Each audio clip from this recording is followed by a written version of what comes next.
The gunshot echoed across the Texas plains as 14-year-old Clara Sullivan stood defiantly before the crowd of bidders, her emerald eyes blazing with a fury that made grown men step back.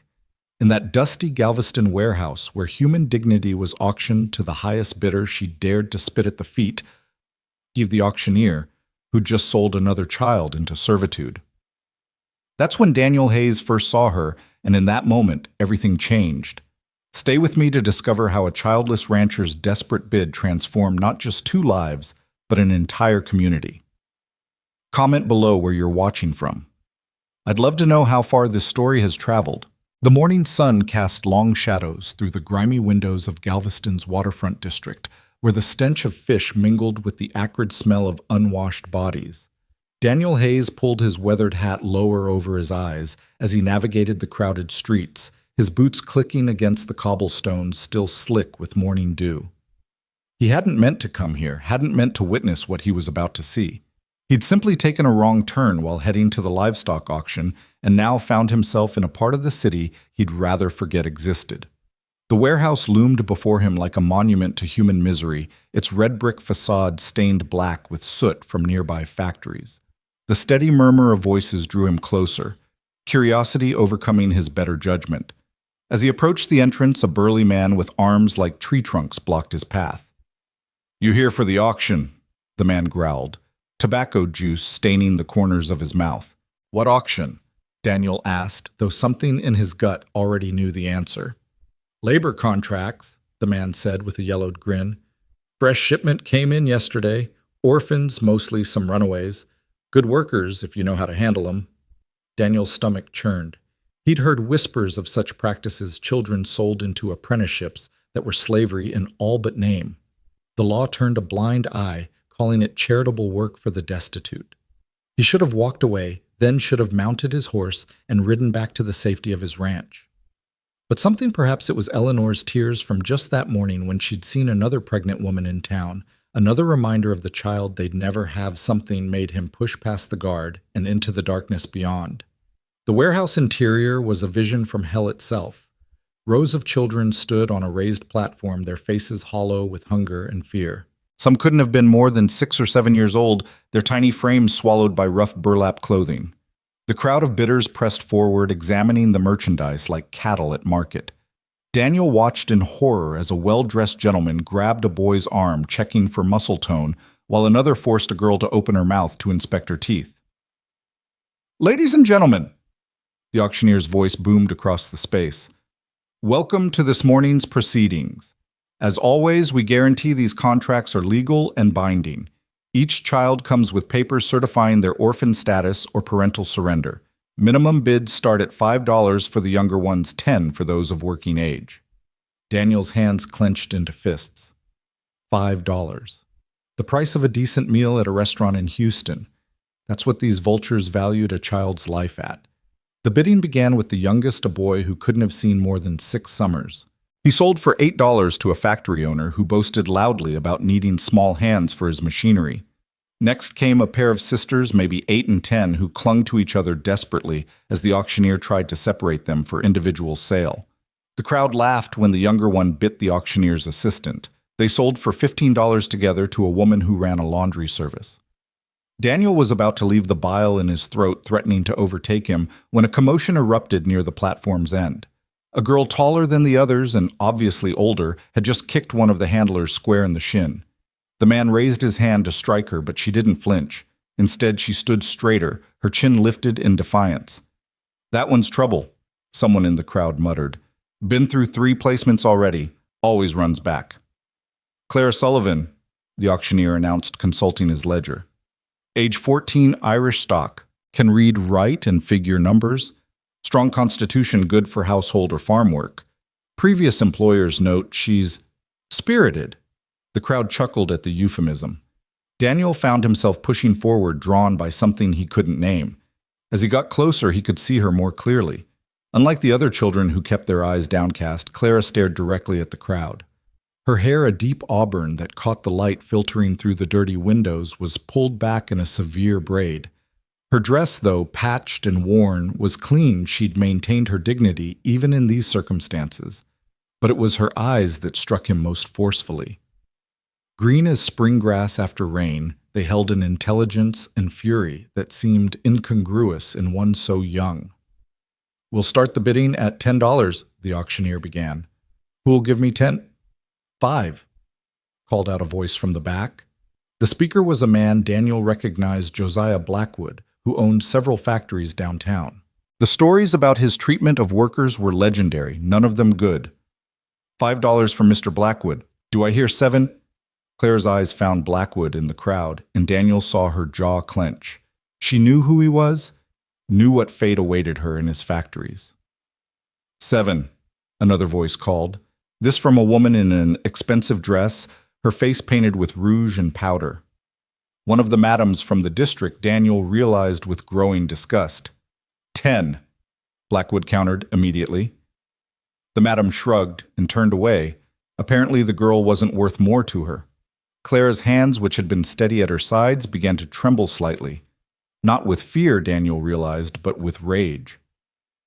$10 going once, the auctioneer called. Going twice. $50. The words left Daniel's mouth before he'd even realized he was going to speak. The entire warehouse fell silent, every head turning to stare at him. Even Clara's composure cracked, her eyes widening in surprise. I'm sorry, sir, the auctioneer stammered. Did you say 50? I did. Daniel's voice was steady now, committed to this unexpected course. $50 for the girl's contract. Blackwood pushed through the crowd, his face red with indignation. That's absurd. No laborer is worth $50. Then don't bid against me, Daniel replied calmly, though his heart was racing. 51, Blackwood snarled. 100. Gasps rippled through the crowd. The auctioneer looked like he might faint from shock. Clara's mouth had fallen open, all pretense of defiance momentarily forgotten. Blackwood's face went from red to purple. You're insane, Hayes. I know who you are, that barren ranch of yours out west. What do you need with a girl anyway? Your wife finally give up hoping for a miracle. The cruelty of the words hit Daniel like a physical blow, but he kept his expression neutral. My reasons are my own. $100 stands. Blackwood spat on the floor. Keep her then, but mark my words, you'll regret this foolishness. $100 going once? The auctioneer called, his voice cracking with excitement at the unprecedented sum. Going twice? Sold to Mr. Daniel Hayes. As Daniel approached the platform to sign the papers and collect his purchase, though the word made him sick to use, Clara descended the steps slowly, as if in a dream. Up close, he could see the sharp intelligence in her eyes giving way to confusion and not a small amount of suspicion. Why? She asked quietly, her Irish accent coloring the single word. I don't rightly know, Daniel admitted, surprising himself with his honesty. But no child should be sold like cattle. Come on, let's get you out of here. As they walked toward the exit, Daniel heard the whispers following them. Fool, waste of money. He'll learn. But there was something else too in Clara's measured steps beside him, in the way she held her head high despite everything. He'd made a choice that made no logical sense, paid a fortune for a stranger, a child who might rob him blind and disappear into the night. Yet something told him this moment, this choice would matter more than he could possibly imagine. The sun was fully up when they emerged from the warehouse, and Daniel had to shield his eyes against its brightness. Clara stood beside him, blinking in the light like someone emerging from a long darkness. The street was busy now, full of merchants and sailors, ladies with parasols and gentlemen in fine suits. None of them paid any attention to the man and girl standing outside the warehouse, just another transaction in a city built on commerce of every kind. Do you have belongings to collect? Daniel asked, realizing he had no idea what to do next. Clara shook her head. Everything I own, I'm wearing. Then we'd best get you some supplies before we head to the ranch. It's a long ride. The ranch? She looked at him suspiciously. What kind of ranch? Cattle, mostly. Some horses. It's about a day's ride west near Columbus. And what am I to do there? Daniel considered the question. He hadn't thought that far ahead, had acted on pure instinct. Help with the household, I suppose. My wife Eleanor could use the company. Can you really read and write like they said? Better than most, Claire replied with a hint of pride. The nuns taught me before. She trailed off, unwilling to share more. Before what? Before they died. Cholera took the whole orphanage 2 years back. I've been managing since then. 2 years. She'd been surviving on her own since she was 12. Daniel felt a fresh wave of anger at the system that had failed her so completely. They stopped at a general store where Daniel purchased a few dresses that looked about Clara's size. Some undergarments, a coat for the cooling weather, and a proper pair of boots. Clara stood silent through it all, watching him with those intense green eyes, as if trying to solve a puzzle. "You're not what I expected," she finally said, as they loaded the purchases onto his horse. "What did you expect?" Men who pay that much for a girl usually have particular reasons. The implication in her words made Daniel's stomach turn. How much had this child seen in her short life? How much had she endured? "I have a wife," he said firmly. "Eleanor. She's a good woman. You'll be safe with us." Everyone says that at first. The cynicism in her young voice broke his heart, but he didn't argue. Words were cheap, he'd have to prove himself through actions. They stopped at a boarding house to rest and eat before beginning the journey. Daniel sent a telegram to Eleanor, keeping it brief. "Bringing home help for household. Young girl Irish, arrive tomorrow evening. Will explain. Love, D." He could imagine Eleanor's confusion, possibly her frustration. They'd discussed hiring help before, but never followed through. How would he explain the morning's events? How could he make her understand the compulsion that had driven him to spend what amounted to 3 months' profit on a stranger? Clara ate her meal, beef stew and cornbread, with careful precision, as if she was afraid it might be taken away. She cleaned her plate completely, even using the bread to sop up the last of the gravy. "When did you last have a proper meal?" Daniel asked. "Define proper," Clara replied, then seemed to catch herself. "I'm sorry, that was rude." "No, it was honest. I prefer honest." She studied him again with those penetrating eyes. 3 days ago. The holding house where they keep us between auctions. They don't waste much food on us." "That ends now," Daniel said firmly. "As long as you're with us, you'll never go hungry. Nothing's free in this world, Mr. Hayes. What's the real cost?" "Work," he said simply. "Honest work. Fair treatment and a roof over your head. That's all." Clara nodded slowly, but he could see she didn't quite believe him. Trust would take time. As they prepared to leave Galveston, Daniel caught Clara looking back at the city with an expression he couldn't quite read. "Leaving something behind?" he asked.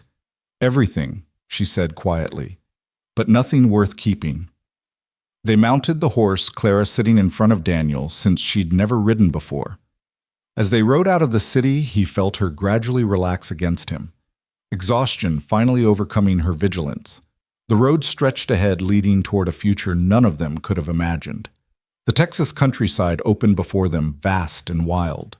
Prairie grass swayed in the wind, and the sky seemed endless, unmarred by factory smoke or crowded tenements.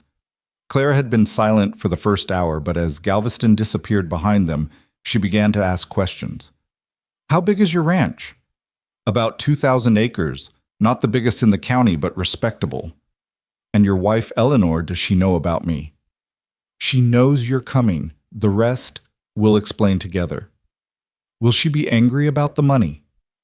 Daniel considered this. Eleanor was practical, prudent with their finances. $100 was no small sum, but she was also compassionate with a heart that ached for children. "She'll understand," he said, hoping it was true. As the sun climbed higher, Clara began to share fragments of her story. Her parents had come from Ireland during the famine, seeking a better life in America. Her father had found work on the docks in Galveston, her mother taking in washing. They'd been poor but happy, she said, until the yellow fever came. "I was 11 when they died," she said matter-of-factly. "The nuns took me in, taught me my letters and numbers, said I was bright, could maybe become a teacher someday. Then the cholera came and took them too. And after that, workhouses mostly, factories when I could manage it, but I kept running away." A hint of pride colored her voice. "They'd catch me eventually, but I always tried." Why didn't you leave the city entirely? Clara was quiet for a moment. I had my reasons. There was a story there Daniel sensed, but he didn't push. The girl had a right to her secrets. As afternoon wore on, they stopped to rest the horse by a stream. Clara wandered to the water's edge, kneeling to splash her face and drink deeply. Watching her, Daniel was struck by how young she looked in that moment, despite the premature age in her eyes. 14 years old, and she'd already lived through more hardship than most saw in a lifetime. It's so quiet here, she said, wonderingly. I'd forgotten the world could be quiet. You get used to it. Some find it unsettling at first. No, she said firmly. It's perfect. They continued on as the sun began its descent, painting the sky in shades of orange and pink. Claire had never seen a sunset unobstructed by buildings, and she watched in fascination as the colors shifted and changed. Does it do this every evening? Weather permitting. Then how does anyone get any work done? I'd just sit and watch. Daniel chuckled, the first genuine laugh he'd had in months. You'd be surprised how quickly wonder becomes routine. I hope not, Clara said. I hope I never get used to this. As darkness began to fall, Daniel spotted the lights of Columbus in the distance. They'd stay at an inn tonight, arrive at the ranch fresh tomorrow. He could have pushed through, but Clara was exhausted, and he wanted Eleanor to meet the girl when both were rested. The inn was modest but clean. Daniel secured 2 rooms, ignoring the curious looks from the proprietor. Clara seemed overwhelmed by having a room to herself, standing in the doorway as if afraid to enter. It's yours for the night, Daniel assured her. Lock the door if it makes you feel safer. I'll be right next door if you need anything. Why are you doing this? She asked again. Really, the truth.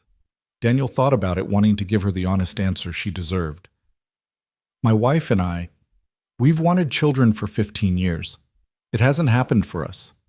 Maybe when I saw you standing there refusing to be broken despite everything, maybe I saw the daughter we never had, or maybe I just couldn't stand to watch another child disappear into that crowd.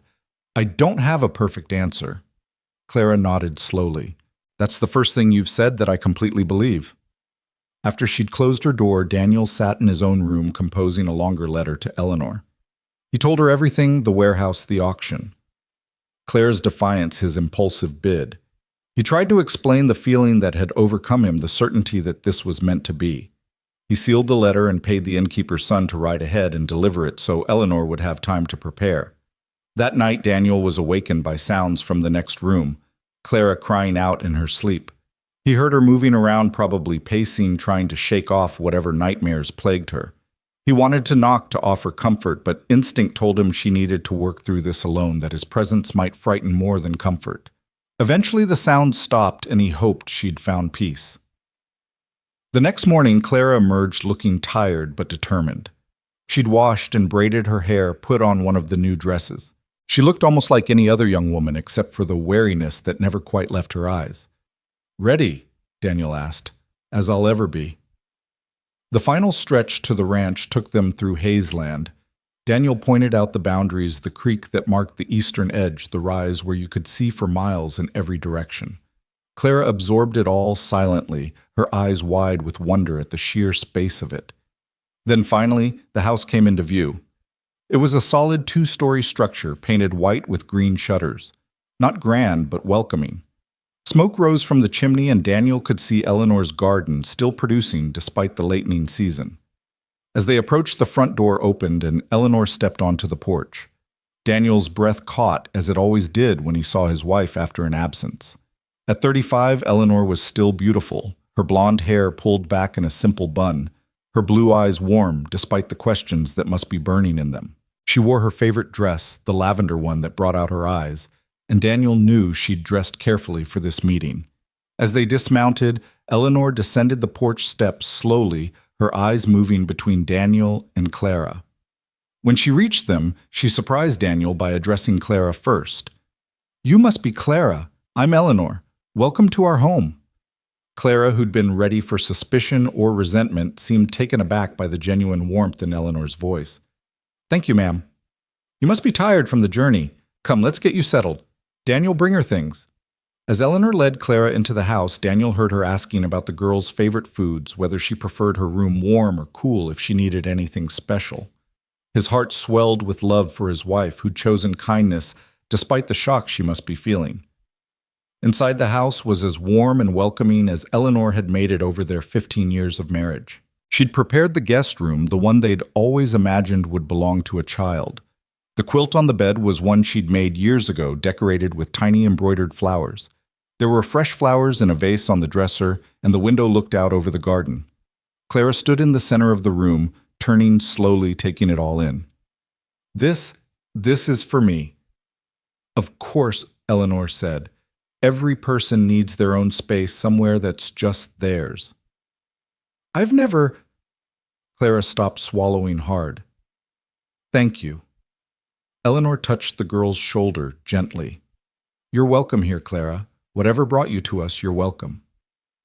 That evening, over a dinner of roast chicken and vegetables from Eleanor's garden, the awkwardness began to ease. Clara helped with the dishes, without being asked, moving around Eleanor in the kitchen, as if they'd been doing this dance for years.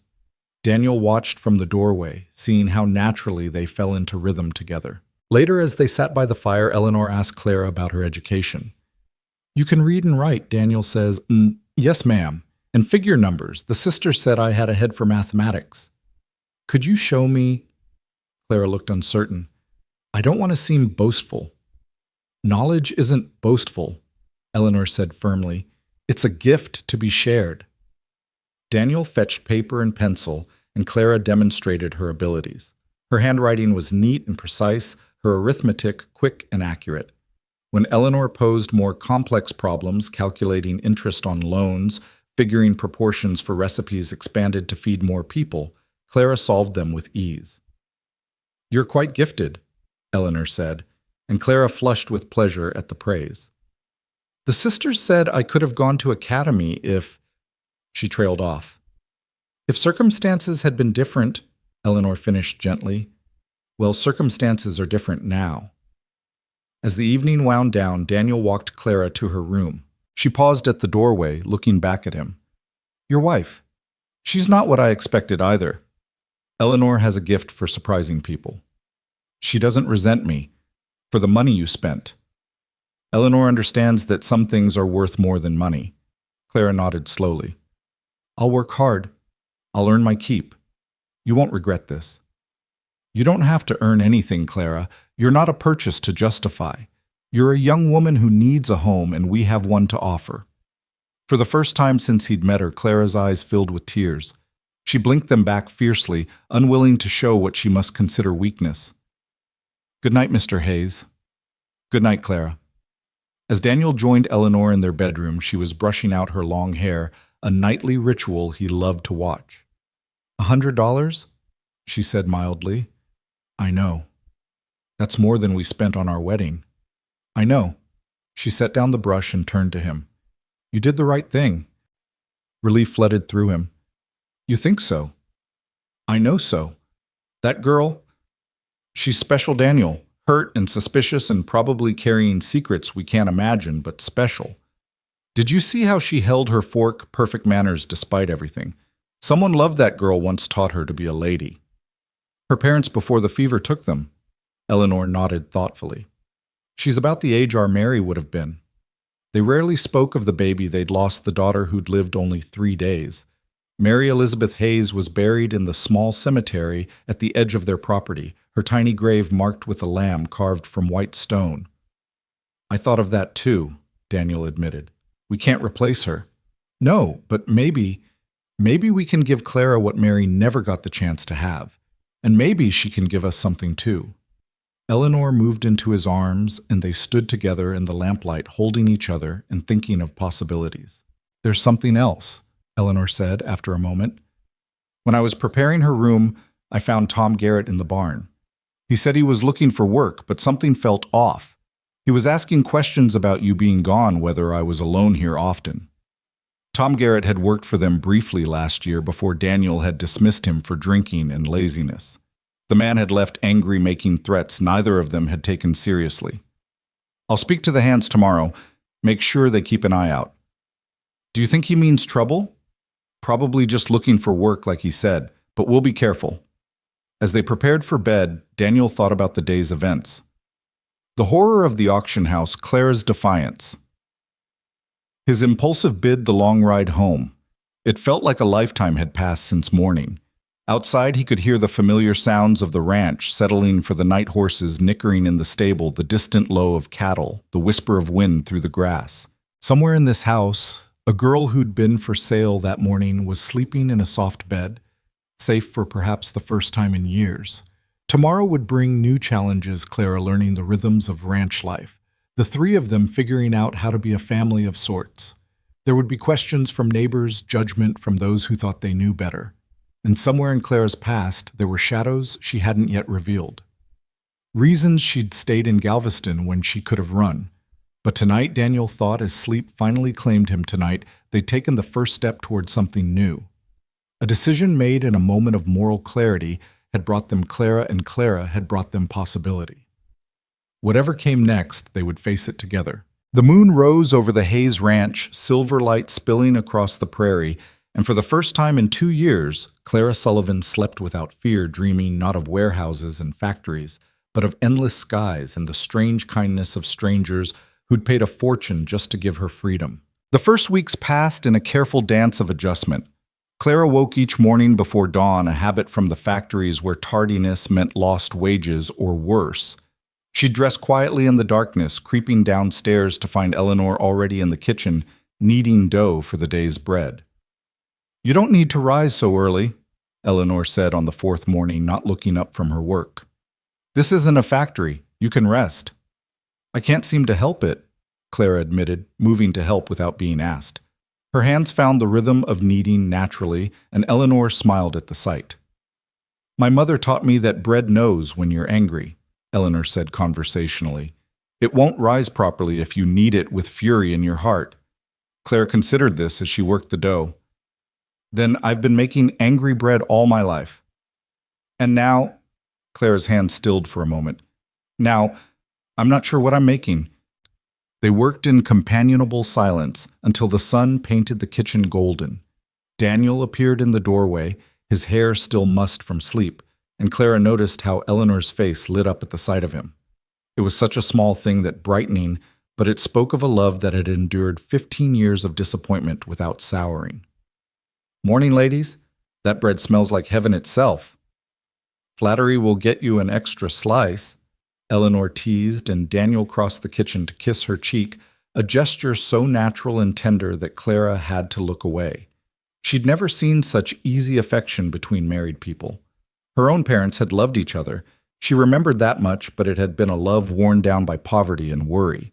This was different, comfortable, settled, sure.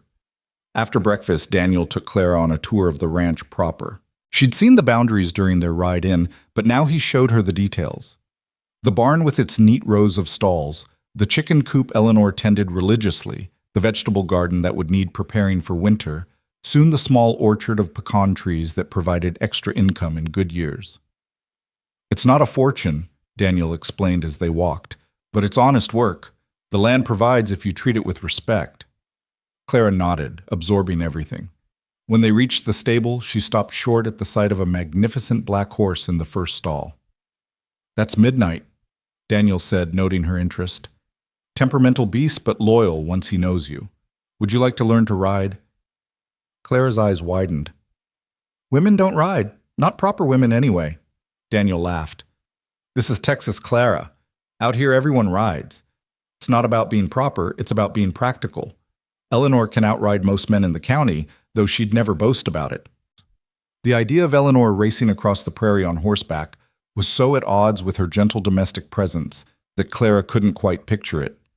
But over the following days, as Daniel began teaching her the basics of horsemanship, she discovered that Eleanor was indeed an accomplished rider. The older woman would sometimes join their lessons, offering quiet corrections to Clara's posture or grip. "Confidence," Eleanor would say. "The horse knows if you're afraid. Be afraid if you must, but don't let him know it." It was advice that seemed to apply to more than just riding.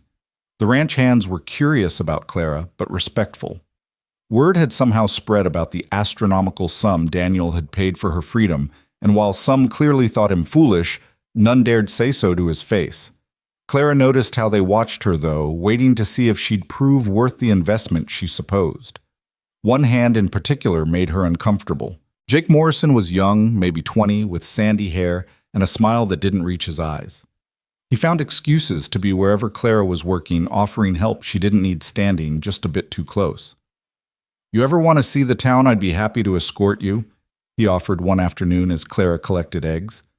"That's kind, but I'm content here," she replied, not meeting his eyes.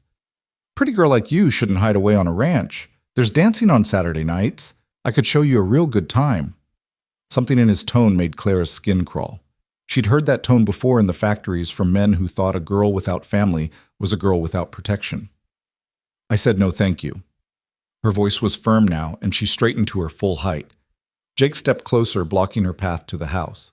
"No need to be unfriendly. I'm just trying to—" "Morrison!" Daniel's voice cracked like a whip across the yard. "Don't you have work to do?" Jake stepped back immediately, his face flushing. "Yes, sir. Just offering to help Miss Clara with the eggs." "She doesn't need your help. Get back to the barn." As Jake slouched away, Daniel approached Clara, his expression concerned. "Has he been bothering you?" "Nothing I can't handle," Clara said, then caught herself. "But thank you. You let me know if he or anyone else gives you trouble. You're under my protection here, Clara. That means something." That evening, Clara overheard Daniel speaking quietly to his foreman, a grizzled older man named Samuel. "Keep Morrison away from the girl. If he can't respect that he's gone." "Yes, sir. The boys were wondering, is she family?" "The girl." There was a pause before Daniel answered. "She's under our care. That's all anyone needs to know." But Clara was beginning to feel like more than just someone under their care. Eleanor had started teaching her the finer points of household management, not just cooking and cleaning, which Clara knew well enough, but the art of stretching money planning meals around what the garden provided, preserving food for winter. These were skills of a different sort than what she'd learned in the factory's skills that assumed a future, a permanence. "You have a quick mind," Eleanor said one evening as they went over the household accounts together. Clara had spotted an error in the grocer's billing that had been overcharging them for months. "Numbers make sense," Clara replied. "They don't lie or pretend to be something they're not." Unlike people, Clara looked up, meeting Eleanor's knowing gaze. "I didn't mean— It's all right. Trust takes time, especially when it's been broken before." Eleanor's hand covered Clara's briefly. "We're patient people, Daniel and I. We've had to be." That night, Clara lay in her soft bed staring at the ceiling and thinking about trust. For 2 years, she'd trusted no one but herself. Even before that, in the orphanage, she'd learned that kindness often came with a price. But these people, they seemed to want nothing from her except what she was willing to give. It was unsettling in its unfamiliarity. A sound from outside made her sit up. Footsteps slow and deliberate circling the house. Clara crept to the window, peering through the curtains. A figure moved through the darkness, too far away to identify clearly, but something about the way he moved seemed purposeful, searching. She padded quietly to Daniel and Eleanor's room, knocking softly. Daniel answered immediately, alert despite the late hour. "Someone's outside," Clara whispered. "Walking around the house." Daniel grabbed his rifle without hesitation. "Wake Eleanor. Both of you stay inside." But Eleanor was already awake, wrapping a shawl around her nightgown. It could be nothing. Maybe one of the hands checking on something. "Maybe?" Daniel agreed, but his grip on the rifle suggested he didn't believe it. They heard the front door rattle as if someone was testing the lock. Daniel moved toward the stairs, but before he could descend, there was a crash from the kitchen breaking glass. "Stay here," he ordered, but Clara followed him anyway, grabbing a poker from the fireplace as she went. Eleanor came too, carrying a lamp that cast wild shadows on the walls. In the kitchen, they found Tom Garrett climbing through the broken window, clearly drunk and angry. He saw Daniel's rifle and laughed an ugly sound. "Come to take what's mine," he slurred. "You owe me Hayes. 3 months' wages you never paid." "I paid you exactly what you earned before I fired you for stealing," Daniel replied calmly. "Get out of my house." "Not until I get satisfaction." Garrett's eyes found Clara, and his expression changed, becoming sly. "Heard you paid $100 for this one. Must be something special about her. Maybe I'll take her as payment." He lunged forward faster than his drunken state suggested possible. Daniel raised the rifle, but Garrett was too close, knocking it aside. They grappled, crashing into the kitchen table. Eleanor screamed, and Clara acted without thinking, bringing the poker down on Garrett's shoulder.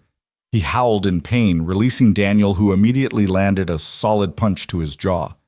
Garrett stumbled backward toward the broken window, but as he fell, his hand caught Clara's sleeve, dragging her with him. She felt herself being pulled toward the jagged glass, saw the malicious triumph in Garrett's eyes. If he was going down, he'd take her with him. Then Eleanor was there, bringing a cast-iron pan down on Garrett's wrist, with a crack that made everyone wince. He released Clara, who fell backward into Daniel's steadying arms. Garrett tumbled through the window alone, landing in a heap in Eleanor's herb garden. "Samuel T.," Daniel shouted, and within moments the foreman and two other hands appeared, having heard the commotion from the bunkhouse. "Get him off my property. If he comes back, shoot him." As the men dragged the semi-conscious Garrett away, Daniel examined Clara's arm, where Garrett had grabbed her. The sleeve was torn, and there were bruises already forming on her skin. "I'm fine," she insisted, though she was shaking. Eleanor wrapped an arm around her shoulders. "You were very brave. That poker probably saved Daniel from a knife in the ribs. Garrett always carried one." "You weren't so bad with that pan yourself," Clara managed, and surprisingly found herself almost smiling. They spent the rest of the night in the kitchen, Daniel boarding up the broken window, while Eleanor made tea with plenty of sugar for shock. Clara noticed how they moved together, checking on each other with touches and glances, making sure everyone was truly all right.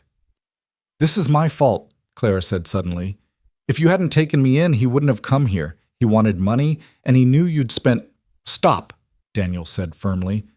"Tom Garrett has been a problem long before you came here. This would have happened eventually regardless." "But," Eleanor interrupted gently, "bad people do bad things. It's not the fault of the good people they do them to. You didn't break that window or attack anyone. You defended this family, our family." The word hung in the air between them. Family. Clara had been part of a family once before fever and circumstance tore it away. Could she dare to be part of one again? Dawn was breaking by the time they finally retired, exhausted but somehow closer for the shared danger. As Clara returned to her room, she found herself thinking not of Garrett's attack, but of Eleanor's fierce protection of Daniel's immediate response to defend them all. They'd fought for her, risked themselves for her. When had anyone last done that? The following days brought a stream of visitors, word of the incident having spread through the county with the speed that only gossip can achieve. Some came out of genuine concern, others out of thinly veiled curiosity about the girl Daniel Hayes had paid a fortune for. Mrs. Patterson, the minister's wife, was among the first to call.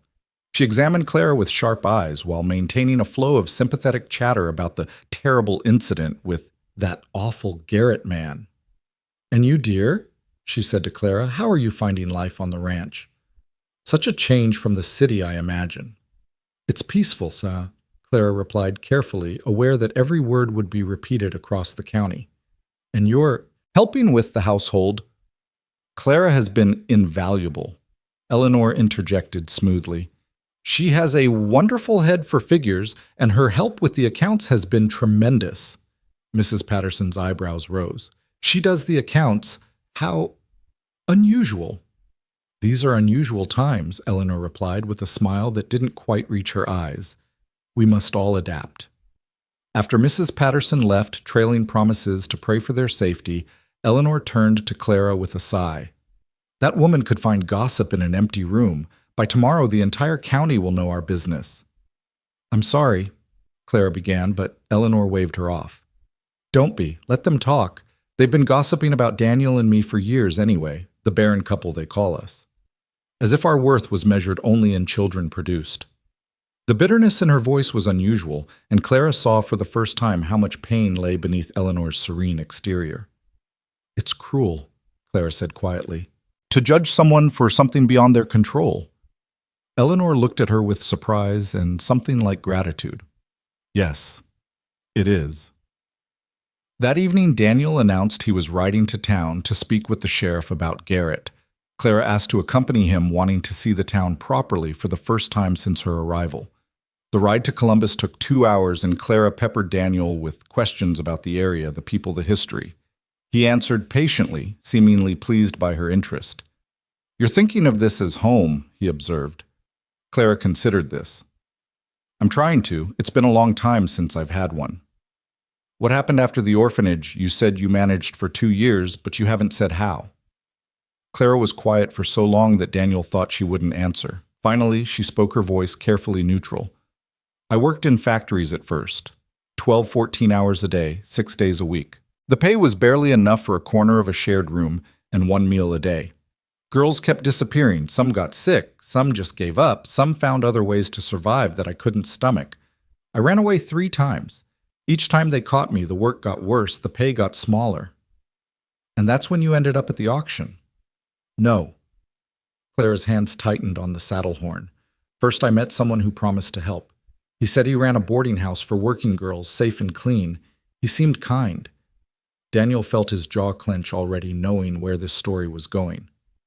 It wasn't a boarding house. Well, not the kind he'd described. When I figured out what he really wanted, I tried to leave. He didn't take it well. Said I owed him for room and board, that I'd work off the debt one way or another. Clara, I stole from him, she said suddenly, the words tumbling out. Not money, though he had plenty. Papers, documents, records of his business dealings, including the names of very important men who were his clients. I told him if anything happened to me, those papers would find their way to the newspaper. Daniel looked at her with new respect. That was clever. And dangerous. It was survival. He let me go, but he made sure I was blacklisted from any legitimate work in Galveston. That's how I ended up at the auction. When you can't find legal work and won't do illegal work, there aren't many options left.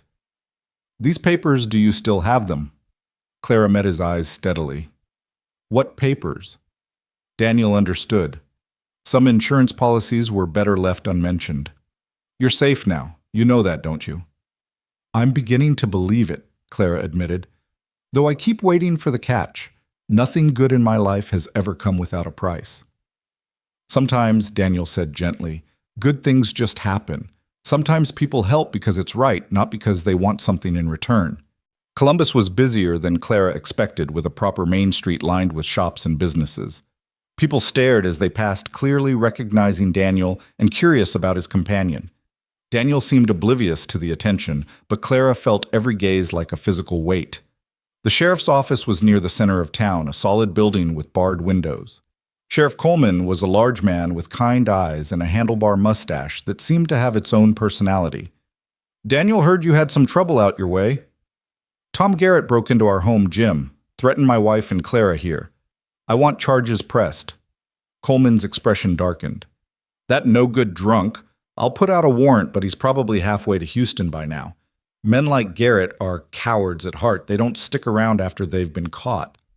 If he comes back, you're within your rights to defend your property and family, Coleman said firmly. His eyes moved to Clara, curious but not unkind. You must be the young lady everyone's talking about. Clara lifted her chin. I suppose I am. Daniel did a good thing getting you out of Galveston. That city's no place for a young woman alone. After leaving the sheriff's office, Daniel suggested they visit the general store for supplies. The proprietor, Mr. Chen, was a Chinese immigrant who'd been in Columbus longer than most of the other residents. His store was neat and well-stocked with everything from fabric to farming equipment. Mr. Hayes, good to see you. And this must be Miss Clara. Clara was surprised to be addressed so directly. How did you know? Chen smiled. In a town this size, everyone knows everything. Mrs. Patterson was here earlier, very concerned about your welfare after the incident with Garrett. I bet she was, Daniel muttered. As they gathered supplies, Clara noticed Chen watching her with an expression she couldn't read. Finally, as Daniel was examining some new tools, Chen approached her quietly. You came from Galveston, yes. Clara nodded warily. I have a cousin there. He writes to me about the city, about the business with children and contracts. His voice was careful, neutral. He says there is a man there, Mr. Blackwood, who is very angry about losing a particular girl to a rancher, says she stole something from him. Clara's blood went cold. I don't know what you mean. Of course not, Chen agreed easily. I simply mention it as local gossip. Also to say that if someone were to have such troubles, they would find friends here. Mr. Hayes is a respected man. His friends are our friends. Before Clara could respond, Daniel returned with his selections. As they left the store, Clara's mind raced. Blackwood hadn't bid on her at the auction, he'd bid on someone who'd stolen from him. But how had he discovered her identity? And more importantly, what would he do about it? The ride home was quiet. Clara lost in her worries. Daniel seemed to sense her mood and didn't press for conversation. As they approached the ranch, however, he spoke. "Whatever you're afraid of, we'll face it together. You're not alone anymore." That night at dinner, Clara made a decision. These people had taken her in, fought for her, treated her with more kindness than she'd known in years. They deserved the truth. "I need to tell you something," she began, setting down her fork. "About Galveston. About why I really couldn't leave." Eleanor and Daniel exchanged glances but said nothing, waiting. "The man I stole from, his name is Marcus Blackwood. Not the same Blackwood from the auction, but his brother. Marcus runs establishments, the kind where girls work but never earn enough to leave. He has connections everywhere, police, judges, businessmen. The papers I took could destroy half the wealthy men in Galveston. And he wants them back," Daniel said. It wasn't a question. "He wants them destroyed, and he wants me dead to ensure I never tell what I know." Clara's voice was steady, but her hands trembled slightly. "Mr. Chen at the store, he warned me. Marcus knows where I am. He'll come for me or send someone. I should leave. Tonight, before I bring more trouble to your door." "Absolutely not," Eleanor said firmly. "You don't understand." "No, you don't understand," Eleanor interrupted. "You're part of this family now. We don't abandon family when things get difficult." "But I'm not family, I'm just—" "Just what?" Daniel asked. "Just the young woman who's brought life back to this house? Just the daughter we've been praying for in all but blood? Just Clara who stood with us against Garrett with nothing but a poker and courage?" Clara felt tears threatening an unfamiliar burning behind her eyes. "You don't owe me anything." "This isn't about owing," Eleanor said softly. "This is about choosing. We choose to stand with you. The question is, will you choose to stay with us?" The tears came, then silent streams down Clara's cheeks. For so long she'd been alone, fighting just to survive another day. The idea that someone would fight beside her for her was almost too much to bear. "I'll stay," she whispered. "If you'll have me, I'll stay." Daniel reached across the table, covering her hand with his weathered one. "Then we'd best prepare. If this Blackwood is coming, we'll be ready for him." Over the following days, the ranch transformed into something resembling a fortress. Daniel hired additional men, choosing carefully from those he knew and trusted. Samuel, the foreman, took to wearing his pistol at all times. Eleanor learned to shoot, practicing with determined intensity until she could hit a tin can at 50 paces. Clara showed them the papers she'd hidden sewn into the lining of her old dress, the one she'd worn at the auction.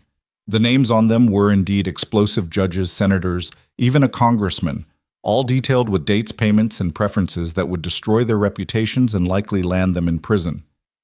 "This is dynamite," Daniel said, reading through them. "No wonder Blackwood wants you silenced." "We could send them to the newspapers," Eleanor suggested. "Remove his reason for coming after Clara." "No," Clara said firmly. "Those papers are my insurance. As long as I have them and he knows it, he has to be careful. If they're published, he has nothing to lose by killing me." It was Jake Morrison who spotted the riders first. 4 men moving slowly along the eastern boundary of the ranch, studying the land with the careful attention of those planning an attack. He rode hard back to the house, finding Daniel in the barn. "Strangers, Mr. Hayes," 4 of them armed, checking our fence lines. Daniel nodded grimly. "It begins. Get Samuel and the others. Everyone arms themselves. Eleanor and Clara to the house." But Clara refused to hide. "This is my fight. I won't cower while others risk themselves for me." "Clara," Daniel began, but she cut him off. "I've been running and hiding for 2 years, no more.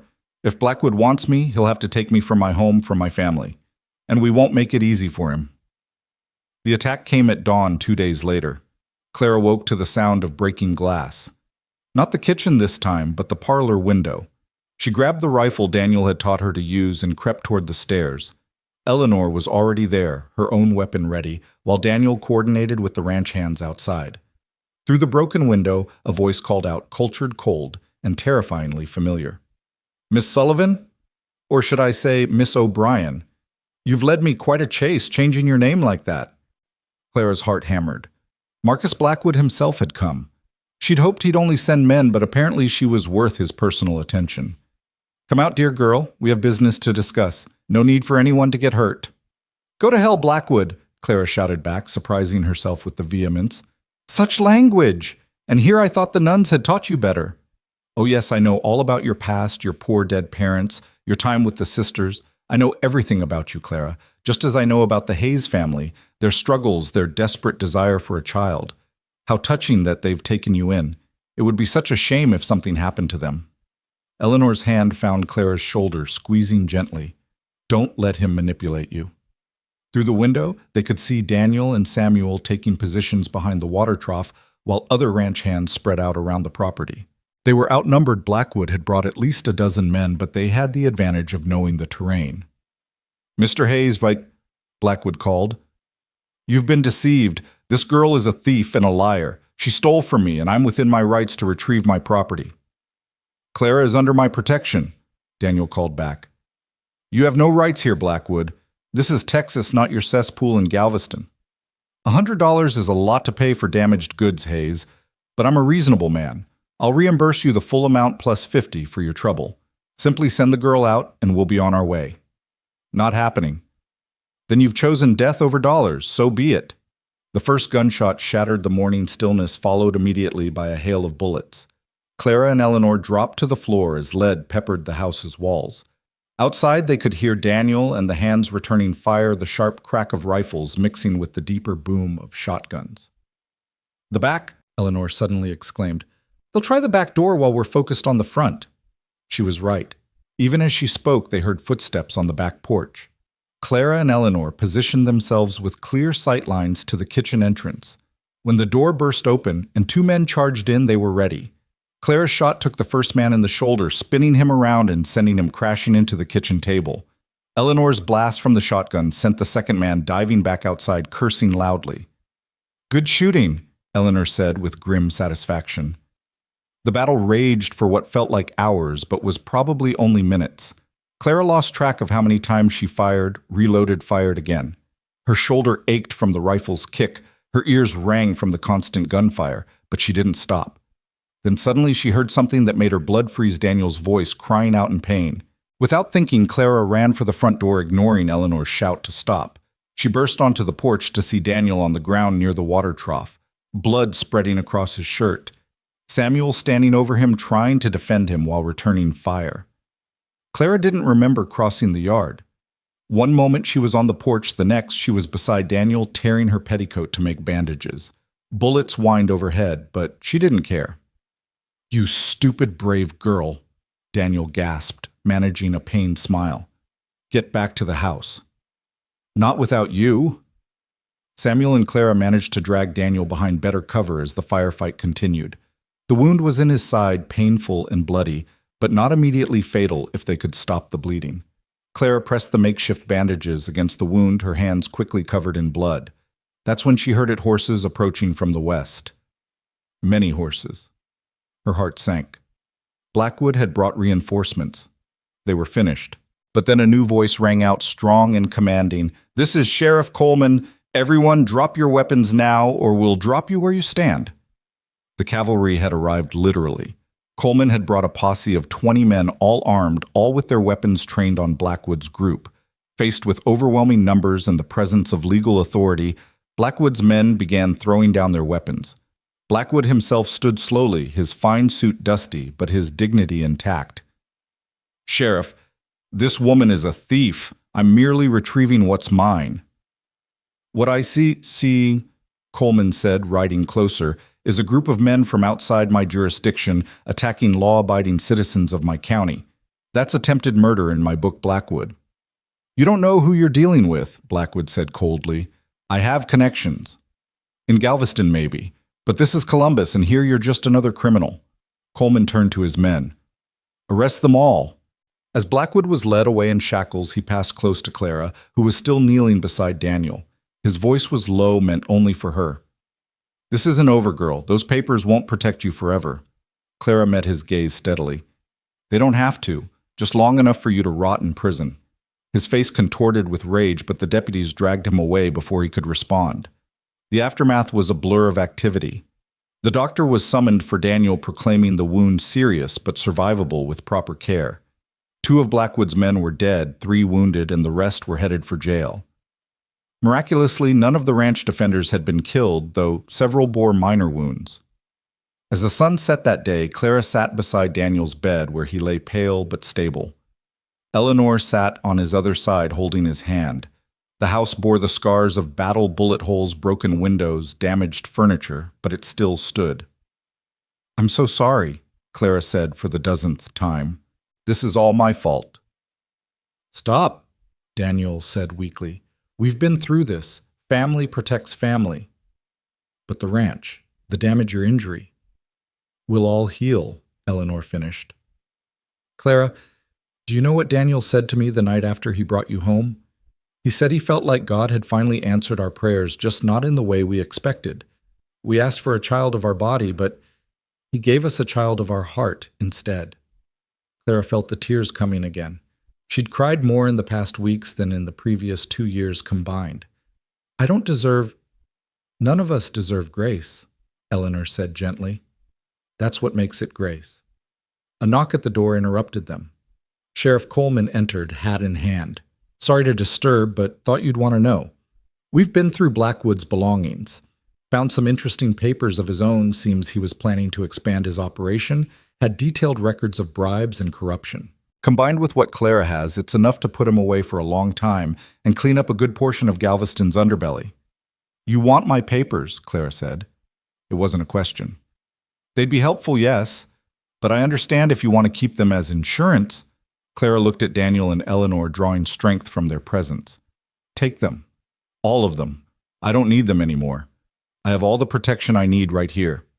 Coleman nodded respectfully. "You've got courage, young lady. All 3 of you do." After he left, the 3 of them sat in comfortable silence as darkness fell outside. The ranch was quiet now, peaceful after the violence of the day. Tomorrow would bring challenges, repairs to make wounds, to heal a trial to prepare for. There would be gossip and judgment from some, support and respect from others. But tonight, Clara Sullivan, no longer hiding behind false names, no longer running from her past, sat with her chosen family in their battered but unbroken home.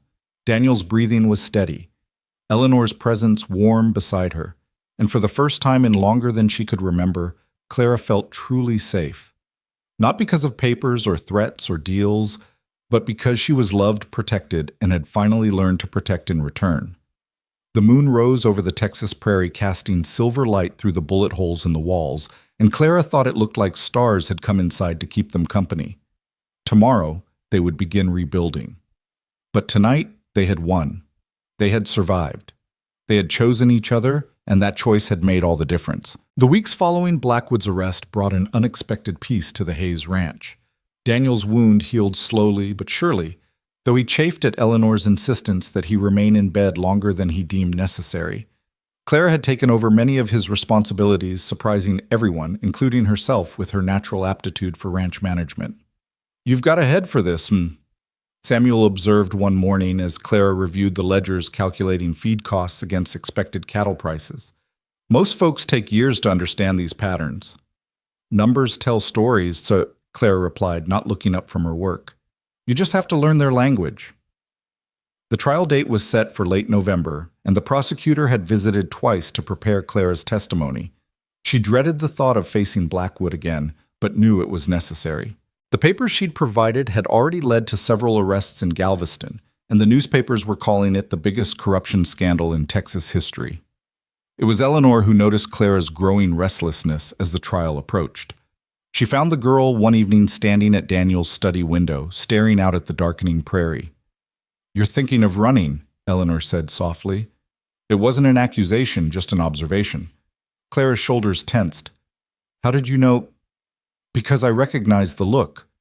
I wore it myself once years ago when Daniel and I first learned we couldn't have children. I wanted to run from the pity, the whispers, the constant reminder of what I couldn't provide." "But you stayed." "I stayed because Daniel reminded me that running from pain doesn't end it. It just spreads it around to the people who love you. Eleanor moved to stand beside Clara. We love you, you know, Daniel and I, not as a replacement for what we lost, but as exactly who you are. Clara turned to face her, and Eleanor was struck again by how much older than 14 those green eyes seemed. I've never testified in court before. What if I say the wrong thing? What if Blackwood's lawyers make me look like a liar?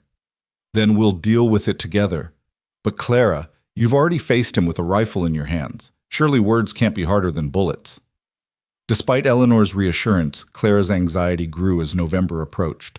She threw herself into work, rising even earlier, staying up later, as if exhaustion could keep the worry at bay. Daniel, now recovered enough to resume his duties, watched her with concern. You're going to work yourself into sickness, he warned one afternoon, finding her mucking out stalls in the barn, hard physical labor she'd volunteered for, despite it not being her responsibility. I need to keep busy, she said, not pausing in her work. What you need is to talk about what's really bothering you. Clara stopped, then leaning on the pitchfork. In Galveston, at Blackwood's establishment, there was a girl named Mary, barely 13. She tried to testify against him once when another girl died. Blackwood's lawyer made her look like a fool, then a liar, then a whore. By the time he was done, the jury was laughing at her. She took her own life that night. Daniel's face darkened. Clara, I know what you're going to say, that this is different, that Coleman has evidence that times are changing. But men like Blackwood don't lose easily. They destroy what threatens them. Daniel moved closer, gently, taking the pitchfork from her hands. You're right. Men like Blackwood are dangerous. But here's what you're forgetting. You're not alone anymore. You're not some friendless girl they can dismiss. You're Clara Hayes, now claimed as family by people this county respects. That matters more than you know. The use of the Hayes name made Clara's breath catch. They'd been careful about how they referred to her publicly, but hearing Daniel say it so naturally, so protectively, made something shift in her chest. I'm not really a Hayes, she said quietly. Aren't you? You live in our homework, our land, share our table. You stood with us against armed men. If that doesn't make you family, I don't know what does. The only question is whether we make it legal. Clara's eyes widened. Legal? Adoption. Eleanor and I have discussed it. You're nearly of age anyway, so some might think it's strange, but we don't care about that. We want you to have our name officially, legally, to be our daughter in the eyes of the law, not just our hearts. The offer stunned Clara into silence. Adoption meant security, legitimacy, a permanent place in the world. It also meant trusting completely, allowing herself to believe this happiness could last. Think about it, Daniel said gently. No pressure, no rush. The offer stands whenever you're ready. That night, Clara found herself in the small cemetery at the edge of the property, standing before a tiny headstone marked Mary Elizabeth Hayes. She'd discovered it weeks ago, but had never asked about it. Now in the moonlight, she knelt beside it, running her fingers over the carved lamb. I would have liked to know you, she whispered to the stone. I would have been a good sister, I think. I would have taught you to be tough, but kind like your mother. Brave, but wise like your father. You would have been loved so fiercely. She was... Eleanor's voice came from behind her. Clara turned to find both Eleanor and Daniel standing there, having followed her. For 3 days, she was loved with an intensity that could have filled a lifetime. Tell me about her, Clara requested. They sat together in the grass beside the tiny grave, and Eleanor spoke of those 3 precious days, how Mary had Daniel's dark hair and Eleanor's blue eyes, how she'd gripped Daniel's finger with surprising strength, how her cry had sounded like a song to parents who'd waited so long to hear it. The fever took her so fast, Eleanor said, tears streaming down her face. One moment she was nursing, the next she was burning up. The doctor said it happens sometimes, that some babies just aren't meant for this world. We blamed ourselves, Daniel added, his own voice thick. Me for not riding faster, for the doctor, Eleanor for not recognizing the fever sooner. It took years to forgive ourselves, to understand that love isn't always enough to save someone. Clara reached out, taking each of their hands. But it's enough to honor them, to remember them, to let their memory make us better. They sat in silence for a while, 3 people bound by loss and love, until Daniel spoke again. We didn't want to replace Mary with you, Clara. No one could. But loving you doesn't diminish our love for her. If anything, it honors it. Every child deserves to be loved, and we had love to give. Yes, Clara said quietly. Yes to the adoption. Yes to being your daughter. Yes to being a Hayes. Eleanor let out a sob that might have been joy or grief, or both, pulling Clara into a fierce embrace. Daniel wrapped his arms around both of them, and they stayed that way, a family sealed not by blood, but by choice, witnessed by the memory of the daughter they'd lost and the spirit of the one they'd found. The next morning brought unexpected visitors. A fancy carriage out of place on the rough ranch roads pulled up to the house. From it emerged a well-dressed couple in their 50s, the woman clutching a handkerchief, the man standing stiffly formal. Clara, who'd been helping Eleanor with laundry, froze at the sight of them. No, she breathed. It can't be. Clarissa? Eleanor asked, alarmed by her reaction. Who are they? But Clara was already running toward the carriage, her face a mix of joy and disbelief. Aunt Margaret, Uncle Patrick. The woman let out a cry and rushed forward, catching Clara in an embrace that nearly knocked them both over. Clara! My dear girl, we thought you were dead. Daniel, drawn by the commotion, arrived to find Clara sobbing in the arms of strangers speaking rapidly in a mix of English and Irish Gaelic. Eleanor stood nearby, looking as confused as he felt. Perhaps we should all go inside, Daniel suggested firmly. This seems to be a conversation requiring privacy. Once seated in the parlor with Eleanor serving tea with hands that trembled slightly, the story emerged. Margaret and Patrick O'Sullivan were Clara's father's siblings who'd been traveling in California when the fever struck Galveston. By the time they'd received word and returned, Clara had vanished into the orphanage system. We searched for 2 years, Patrick said, his Irish accent thick with emotion. Every orphanage, every workhouse. They all said they had no record of Clara Sullivan.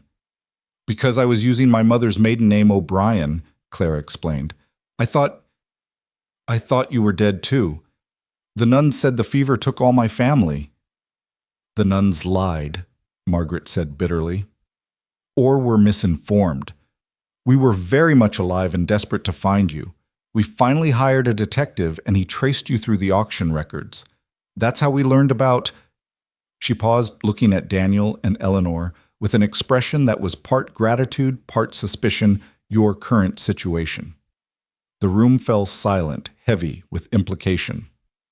Clara's relatives had come to claim her, as was their right. Everything the Hayes had built with her, everything they'd planned, suddenly stood on shaky ground. You paid $100 for our niece, Patrick said carefully. We're prepared to reimburse you, of course, with interest. She's not for sale, Daniel said sharply, then caught himself. I apologize. What I mean is Clara isn't property to be bought or sold. She's family. Our family, Margaret countered. Blood family. Clara stood abruptly, moving to stand between the two couples. Stop. All of you stop. She turned to her aunt and uncle. Where were you? For 2 years. Where were you? We told you searching in California, making your fortune in the gold fields while I worked 16-hour days in factories where girls died from the fumes. You were alive and I was alone. We didn't know, Patrick began. But they did. Clara pointed at Daniel and Eleanor. They saw me on that auction block and saved me. They gave me a home, taught me to read accounts and ride horses and defend myself.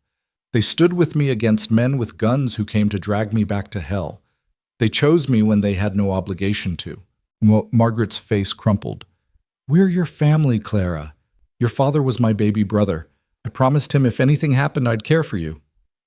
And you can, Clara said more gently, but not by taking me away.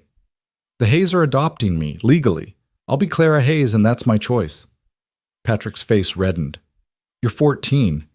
You don't get to make that choice. Don't I? Clara's voice turned cold. I've been making my own choices since I was 12. I chose to survive when it would have been easier to die. I chose to steal rather than submit. I chose to fight rather than run. And now I choose to stay with the people who've proven they'll fight for me. Eleanor moved to stand beside Clara, her presence a quiet support. Daniel flanked her other side. The symbolism wasn't lost on anyone. Clara had chosen her position literally and figuratively. Margaret was crying openly now. "We just wanted to save you, to give you the life your parents would have wanted. Then be happy for me," Clara said, her voice softening, "because I have that life. Maybe not the way any of us imagined, but I have it." The tension in the room stretched until Patrick finally spoke. "You'd still be our niece. We could visit, write letters." "Of course," Clara said, relief evident in her voice. "I'd love that. I thought I had no family left at all, and now I have more than I dreamed." What followed was a gradual thawing, though awkwardness remained.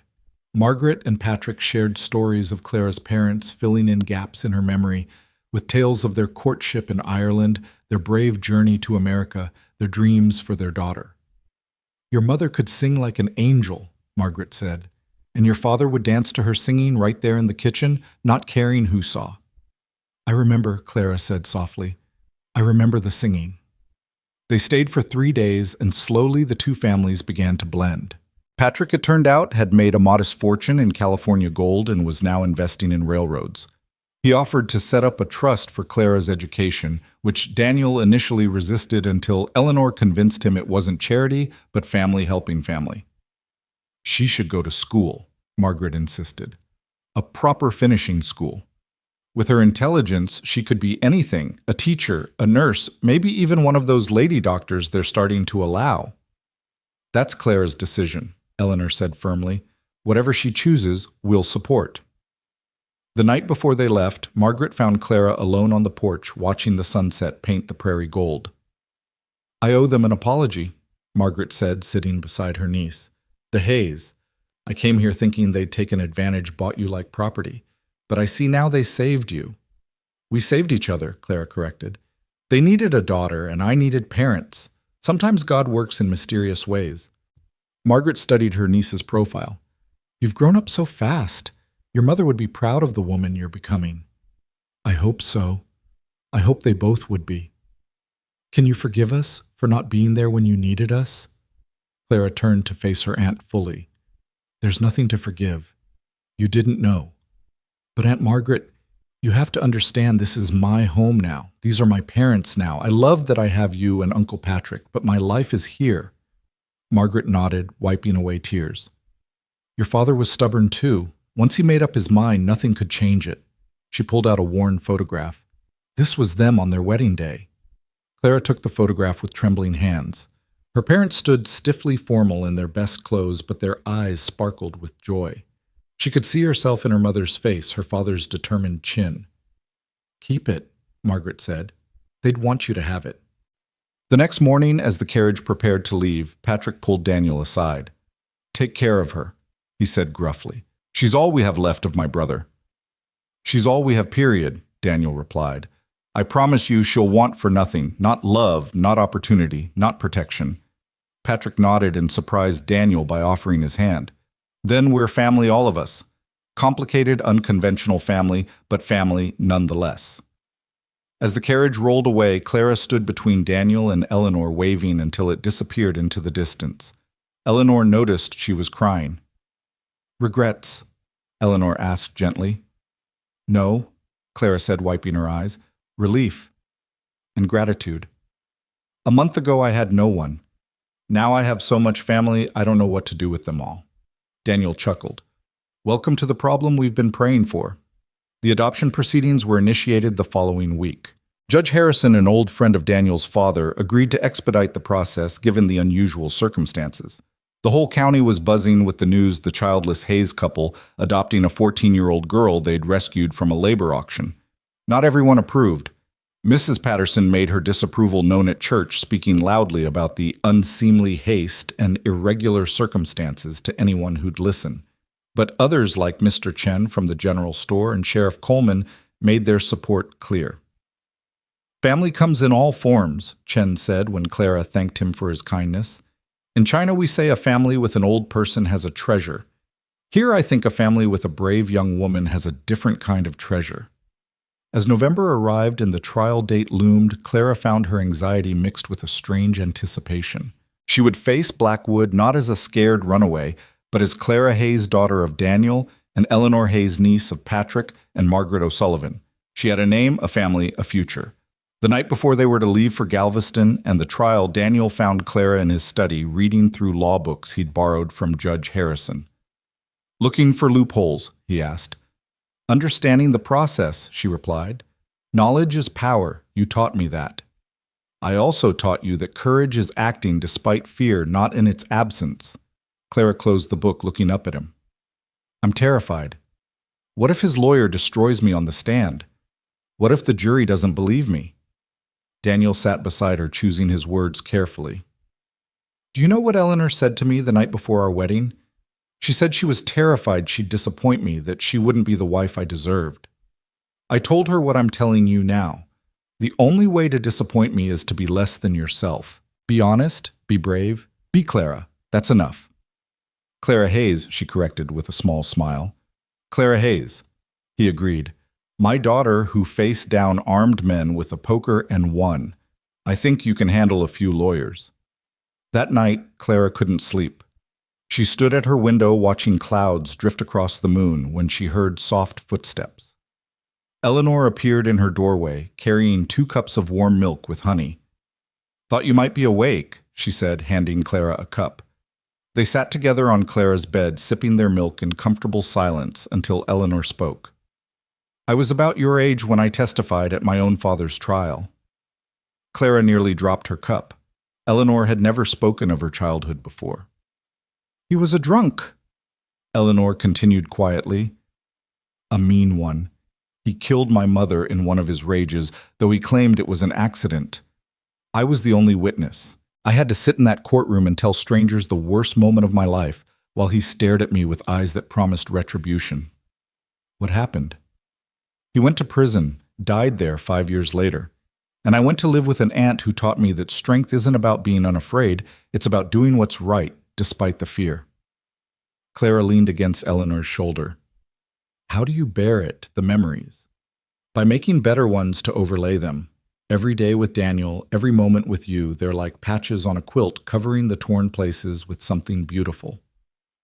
They sat together until dawn began to lighten the sky, 2 survivors finding comfort in shared understanding. The journey to Galveston felt both too long and too short. Clara sat between Daniel and Eleanor in the coach they'd hired her new dress, a respectable navy blue that Eleanor had insisted on feeling strange after months in simple ranch clothes. She looked like a proper young lady, which was exactly the point. "Remember," the prosecutor, Mr. Thornton, had advised, "you're not the girl from the docks anymore. You're a respectable rancher's daughter. Let them see that." As they entered Galveston, Clara felt her chest tighten.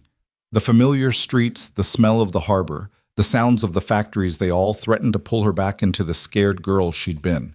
But then Daniel's hand covered hers steady and warm, and Eleanor began pointing out improvements to the city since their last visit, keeping Clara's mind occupied with trivial observations until the panic passed.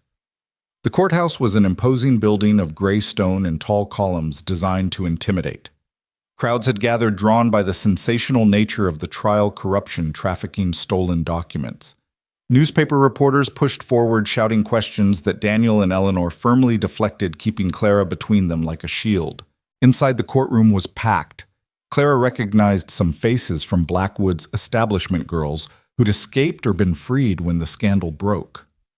They looked at her with a mixture of awe and gratitude that made her uncomfortable. She wasn't a hero. She'd just been trying to survive. Then Blackwood was brought in, and despite herself, Clara flinched. He was thinner than before his fine clothes, replaced with prison gray, but his eyes remained cold and calculating. When he saw her, his lips curved in a smile that promised this wasn't over.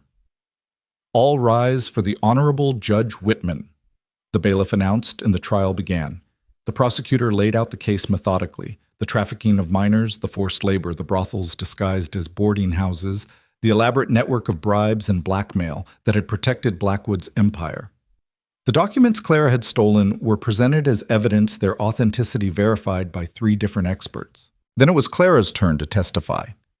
As she walked to the witness stand, her legs felt like water, but she forced herself to move with the same determination that had carried her through the last months.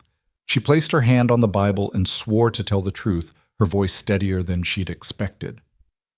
Mr. Thornton started with easy questions: her name, her age, her current residence. Then he guided her through her story from her parents' death, through her time in Blackwood's establishment, to her escape with the documents. "Why did you take the papers?" he asked. "Because I knew they were the only thing that could stop him," Clara replied. "Girls were dying, Mr. Thornton. 13, 14 years old, worked to death or worse. Someone had to do something." "And you thought you, a 13-year-old girl, could stop Marcus Blackwood?" "I thought I had to try." "If not me, then who?" The defense attorney, a thin man named Murdoch with eyes like a ferret, stood for cross-examination. Clara braced herself. "Miss Hayes, is it now?" He began, his tone suggesting the name was a lie. "Or is it Sullivan O'Brien? You seem to have trouble keeping your name straight." "My birth name was Clara Sullivan," she replied calmly. "I used O'Brien for safety while alone in the city. I am now legally Clara Hayes, adopted by Daniel and Eleanor Hayes." "Adopted? How convenient. Tell me, how much did the Hayes family pay for you?" "Objection," Thornton called out. "Relevance." "Goes to the witness's credibility, Your Honor," Murdoch replied smoothly. "If she was bought and paid for, her testimony might be similarly purchased." Judge Whitman frowned but allowed it. "Answer the question." Clara lifted her chin. "Mr. Hayes paid $100 to free me from a labor auction where your client's brother was attempting to purchase me. It was a rescue, not a purchase." $100, Murdoch mused. "That's quite a sum. What makes you worth so much, Miss Hayes?" The implication in his tone was ugly, and Clara saw Daniel start to rise before Eleanor pulled him back down. "I wouldn't know," Clara replied steadily. "You'd have to ask Mr. Hayes why he values human freedom so highly." A murmur ran through the courtroom. Score 1 for Clara. Murdoch's eyes narrowed. "You claim you were forced to work in my client's establishment. Do you have any proof you didn't seek employment there voluntarily?" "Beyond the fact that I was 13 years old. Girls younger than that seek employment in various establishments. Times are hard." Clara felt her anger rising, but kept it controlled. "Girls younger than that are forced into slavery because men like your client profit from their desperation. I didn't seek employment. I was trapped, threatened, and would have been killed if I hadn't escaped." "So you say. But you did escape, didn't you? And you stole from my client in the process." "I took evidence of his crimes." "You took private property. You're a thief, Miss Hayes. Why should this jury believe anything an admitted thief says?" This was the moment Clara had dreaded. But as she looked at Murdoch's smug face, something shifted in her. She thought of Eleanor facing down her father's killer, of Daniel, standing against Garrett, of her parents crossing an ocean for a better life. "I am many things, Mr. Murdoch," she said, her voice carrying clearly through the courtroom. "I'm an orphan who survived when the world wanted me to disappear. I'm a girl who fought back when men tried to break me. I'm a daughter who found parents when I'd lost all hope. And yes, I'm someone who took papers that proved your client enslaved children. If that makes me a thief, then I'm proud to be one. But I am not, and have never been a liar." The courtroom erupted in whispers until Judge Whitman called for order. Murdoch tried several more attacks, but Clara met each one with the same steady courage. When he finally frustratedly dismissed her, she walked back to her seat on legs that shook, but her head was high. The trial continued for 3 more days.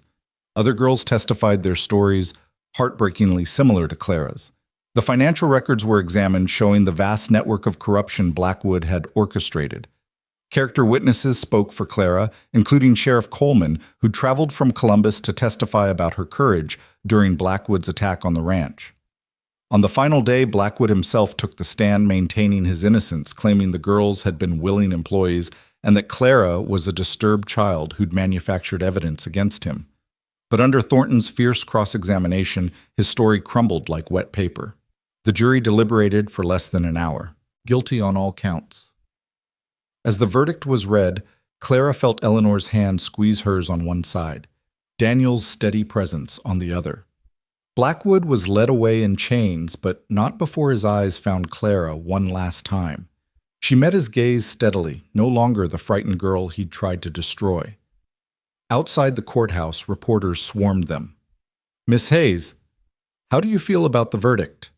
Clara paused, thinking of all the girls who hadn't escaped, who hadn't survived to see this day. Justice was served, but the work isn't done. There are more Blackwoods out there, more girls who need help. This is just the beginning. Will you continue to fight for them? Another reporter asked. Clara looked at Daniel and Eleanor, who nodded their support. Yes, she said simply. I will.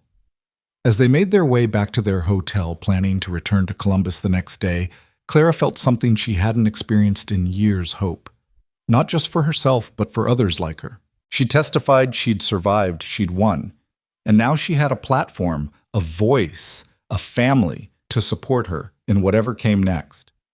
That night, as they celebrated quietly in the hotel dining room, Daniel raised his glass. To Clara Hayes Trump, he said, our daughter who faced down the devil himself and won. To family, Eleanor added, born of choice and sealed by courage.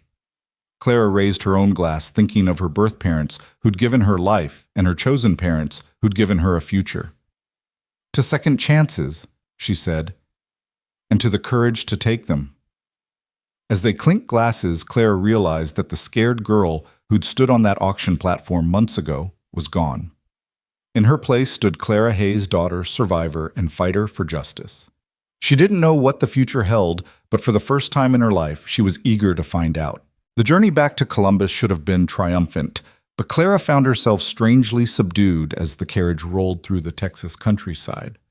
The trial's outcome had lifted a weight she'd carried for 2 years, yet in its absence she discovered other burdens she hadn't noticed before. You're too quiet, Eleanor observed, studying Clara's face with maternal concern. What's troubling you? Clara watched the landscape blur past the window, searching for words to express the hollow feeling in her chest. At the courthouse, those other girls, they looked at me like I was some kind of savior. But I'm not. I just got lucky. Lucky. Daniel's voice held a note of incredulity. You fought for your freedom, risked your life for evidence, and stood up to corruption that ran deeper than anyone imagined. That's not luck, Clara. That's courage. But what about the ones who didn't get out? Clara turned from the window, her green eyes bright with unshed tears. What about the girls who are still trapped in places like Blackwoods? I saved myself, but I couldn't save them. Eleanor reached across the carriage to take Clara's hand. You can't carry the weight of every injustice on your shoulders, dear one. You're 15 years old. Almost 15, Clara corrected automatically. Her birthday was still weeks away. Almost 15, Eleanor agreed with a small smile. You've already done more than most people do in a lifetime. It's all right to just be young for a while. But Clara couldn't shake the feeling that her fight wasn't over. That night when they stopped at an inn in Hempstead, she found herself writing letters to the girls she'd known in Blackwood's establishment using addresses the prosecutor had provided. She didn't know if the letters would reach them or if the girls could even read, but she needed to try. Dear Sarah, she wrote to a girl who'd arrived just days before Clara's escape. I hope this letter finds you free and safe. Please know that someone remembers you, that your story matters, that you are not forgotten. Daniel found her there hours later, surrounded by completed letters, her fingers stained with ink. He sat beside her without speaking, reading over her shoulder. You want to help them all, he said softly. Shouldn't I have so much now, family, safety, a future. How can I enjoy it knowing they might have nothing? Daniel was quiet for a moment, then spoke with careful deliberation. When I was young, maybe 20, I watched a herd of cattle caught in a flash flood. Most drowned, but I managed to pull 3 calves to safety. For months afterward, I tortured myself thinking about all the ones I couldn't save. My father told me something I've never forgotten. You can't save them all, but you can save some. And for those some, you're everything.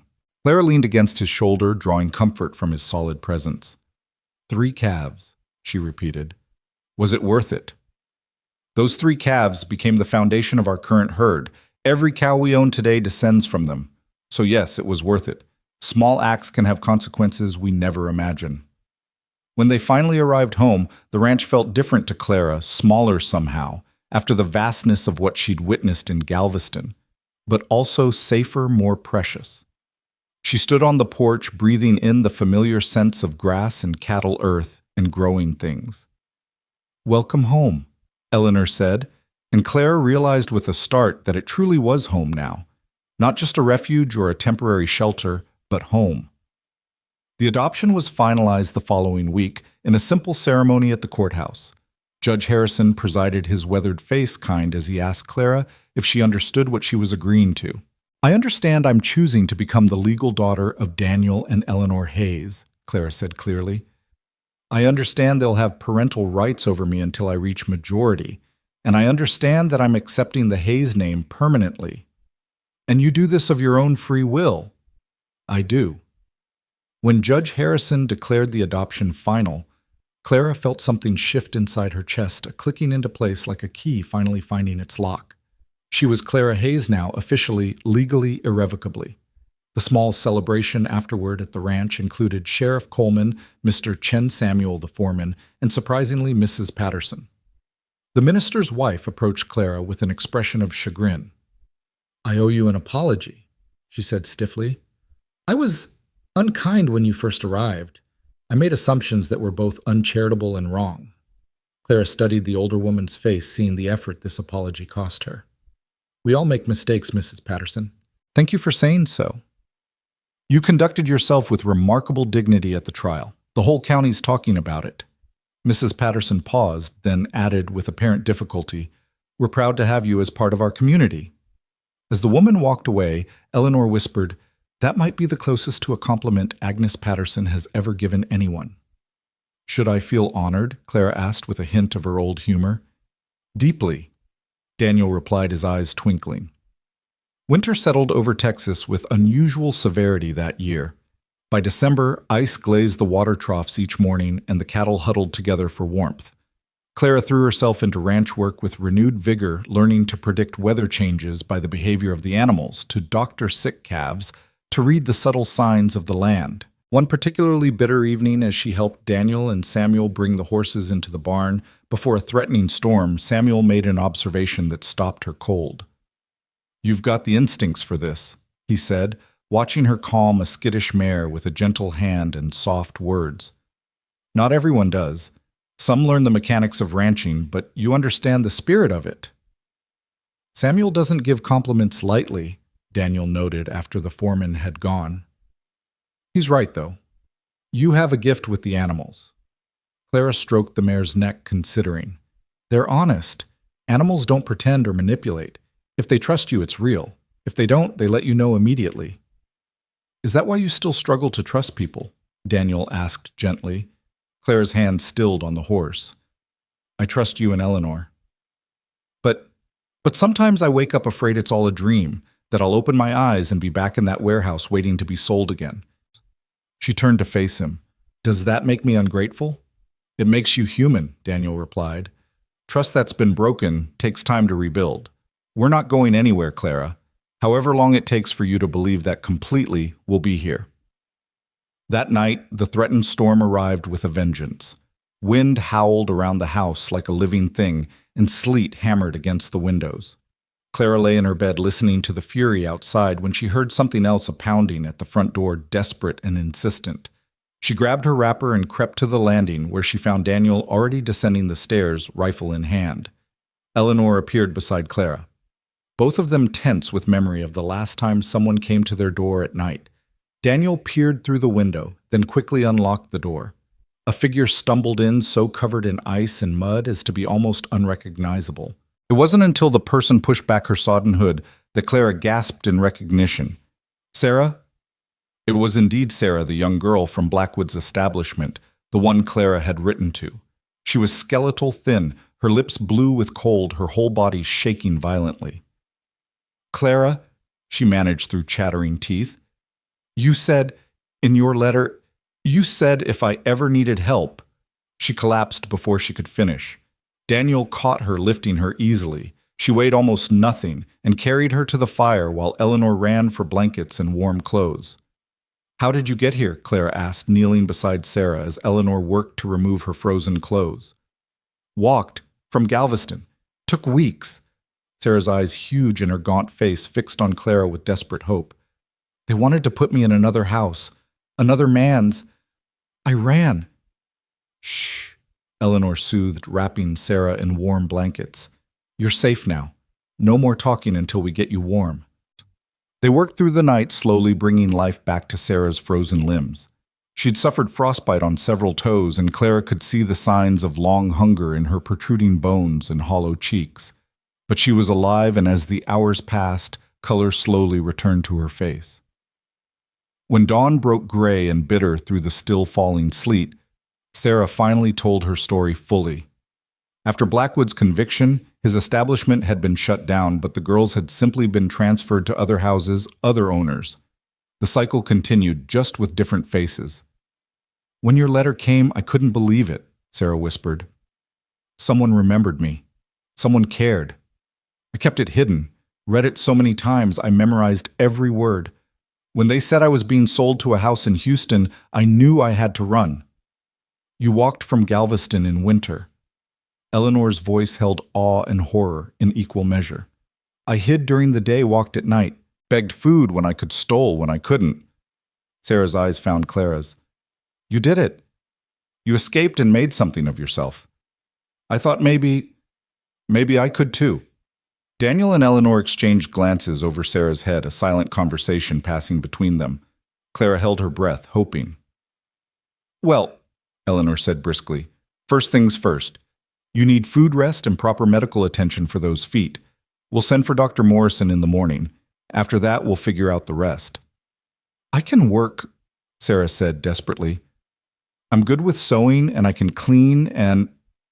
Child, Daniel interrupted gently. You don't need to earn your place here. You need to heal. The rest can wait.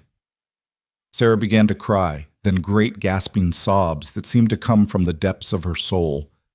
Clara held her while she wept, understanding too well the relief of finally being safe, the overwhelming feeling of unexpected kindness after so much cruelty. Over the following days, Sarah slowly began to recover. Dr. Morrison, a competent man despite his unfortunate name, no relation to Jake Morrison, he assured them, treated her frostbite and prescribed rest and nourishing food. The damage wasn't as severe as they'd feared, though she'd likely always have some sensitivity to cold in the affected toes. Sarah was 2 years younger than Clara, just 12, but like Clara, her eyes held the weight of experiences no child should have. She jumped at sudden movements, hoarded food in her room, until Eleanor gently explained it wasn't necessary and refused to be alone with any of the male ranch hands. She needs time, Eleanor said to Clara one evening as they prepared dinner together. Sarah curled in a chair by the fire, reading one of Clara's books with intense concentration. She needs safety, Clara corrected. Time doesn't heal unless you feel safe during it. Eleanor studied her adopted daughter with those perceptive blue eyes. Speaking from experience, every day I've been here has healed something in me, Clara admitted, but only because I knew I was safe to heal. Word of Sarah's arrival spread through the county with predictable speed. Some applauded the Hayes family's charity. Others whispered about their ranch becoming a refuge for fallen girls. Clara overheard two women at the general store discussing it in hushed, scandalized tones. First the one they bought, now this new girl. Mark my words, they're inviting trouble. The Hayes can't have children of their own, the other replied knowingly. This is their way of filling that void, though why they'd choose such damaged goods. Clara's hands clenched into fists, but before she could confront them, Mr. Chen appeared at her elbow. Some people, he said just loudly enough for the women to hear, see only surfaces. They miss the gold beneath because they're too busy gossiping about the dirt on top. He smiled at the women with perfectly polite menace. Ladies, were you planning to make purchases today or just spread poison? They left hastily, and Clara felt a rush of gratitude for the quiet shopkeeper. Thank you, she said. No thanks needed. You and young Sarah, you remind me of my own journey here. People said cruel things about Chinese immigrants, too. Called us damaged, dangerous, different. But Mr. Hayes gave me credit when I started this store, trusted me when others wouldn't. Good people recognize other good people regardless of their struggles. That evening, Clara found Sarah crying in her room, clutching a letter. What's wrong? Clara asked, sitting on the bed beside her.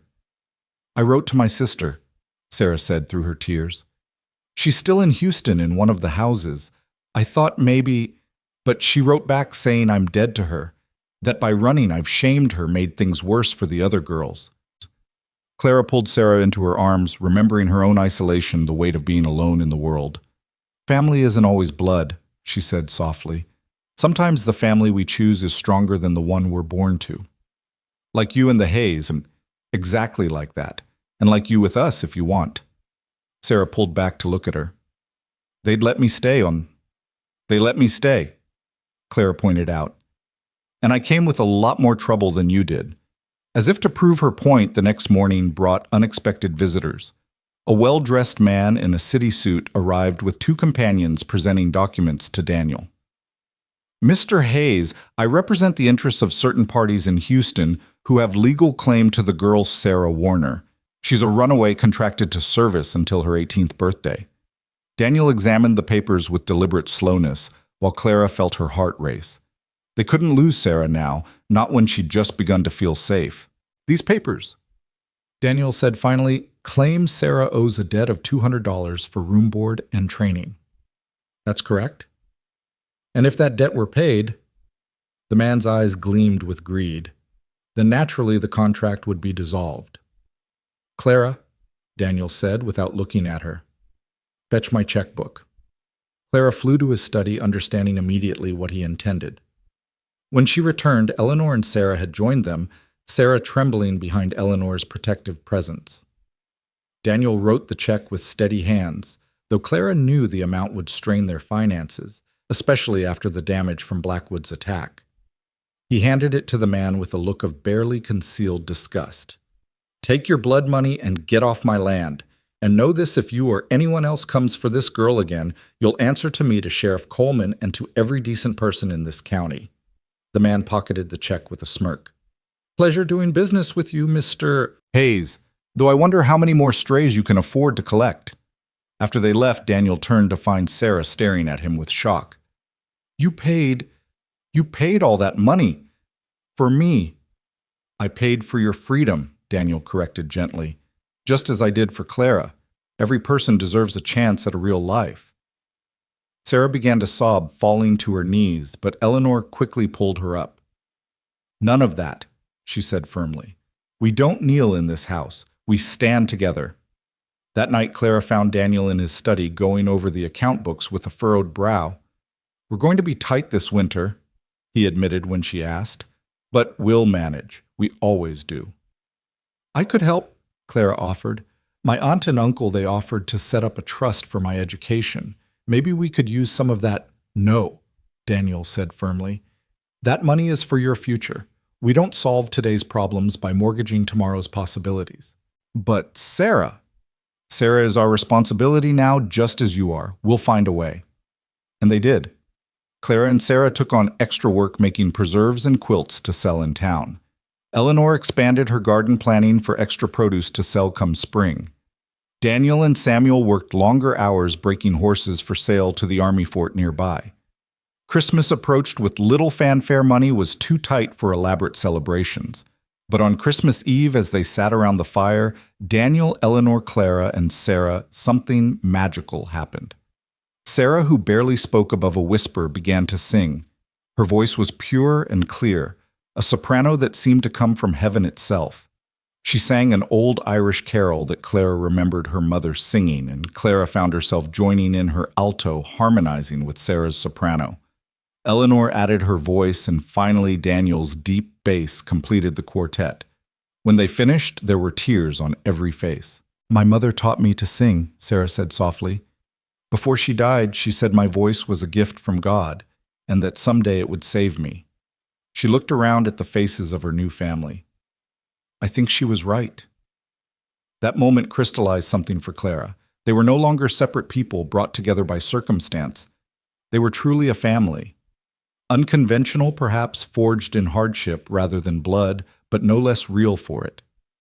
The winter was hard, but they endured it together. Sarah slowly came out of her shell, her natural sweetness emerging as the fear receded. She had a gift not just for singing, but for seeing the good in people, for bringing out their better natures. Even the skeptical ranch hands were won over by her genuine kindness. One day in late January, Clara was teaching Sarah to ride when a lone horseman approached. Clara tensed her hand, moving instinctively to the rifle Daniel insisted she carry. But as the rider drew closer, she recognized him. Patrick O'Sullivan? Her uncle. Uncle Patrick! She dismounted quickly, running to greet him. "What are you doing here?" Patrick's face was grave as he dismounted. "I have news, Clara, both good and bad. Perhaps we should go inside." Once gathered in the parlor, Patrick delivered his news. The good Marcus Blackwood had been killed in prison, shanked by another inmate who had a daughter of his own. The bad his brother Josiah Blackwood, the one from the auction, was gathering support to challenge the adoptions, claiming the Hayes family was creating an illegal refuge for runaway servants. "He's making noise in Austin," Patrick explained. "Claims you're harboring fugitives, corrupting the labor contract system. He's got money and connections." Daniel's face darkened. "Let him come. We've done everything legally." "Have you?" Patrick asked, looking at Sarah. "Her contract was paid in full," Daniel replied firmly. "I have the receipt." Patrick relaxed slightly. "Good. That's good. But Blackwood won't stop there. He's vindictive, and he blames Clara for his brother's downfall."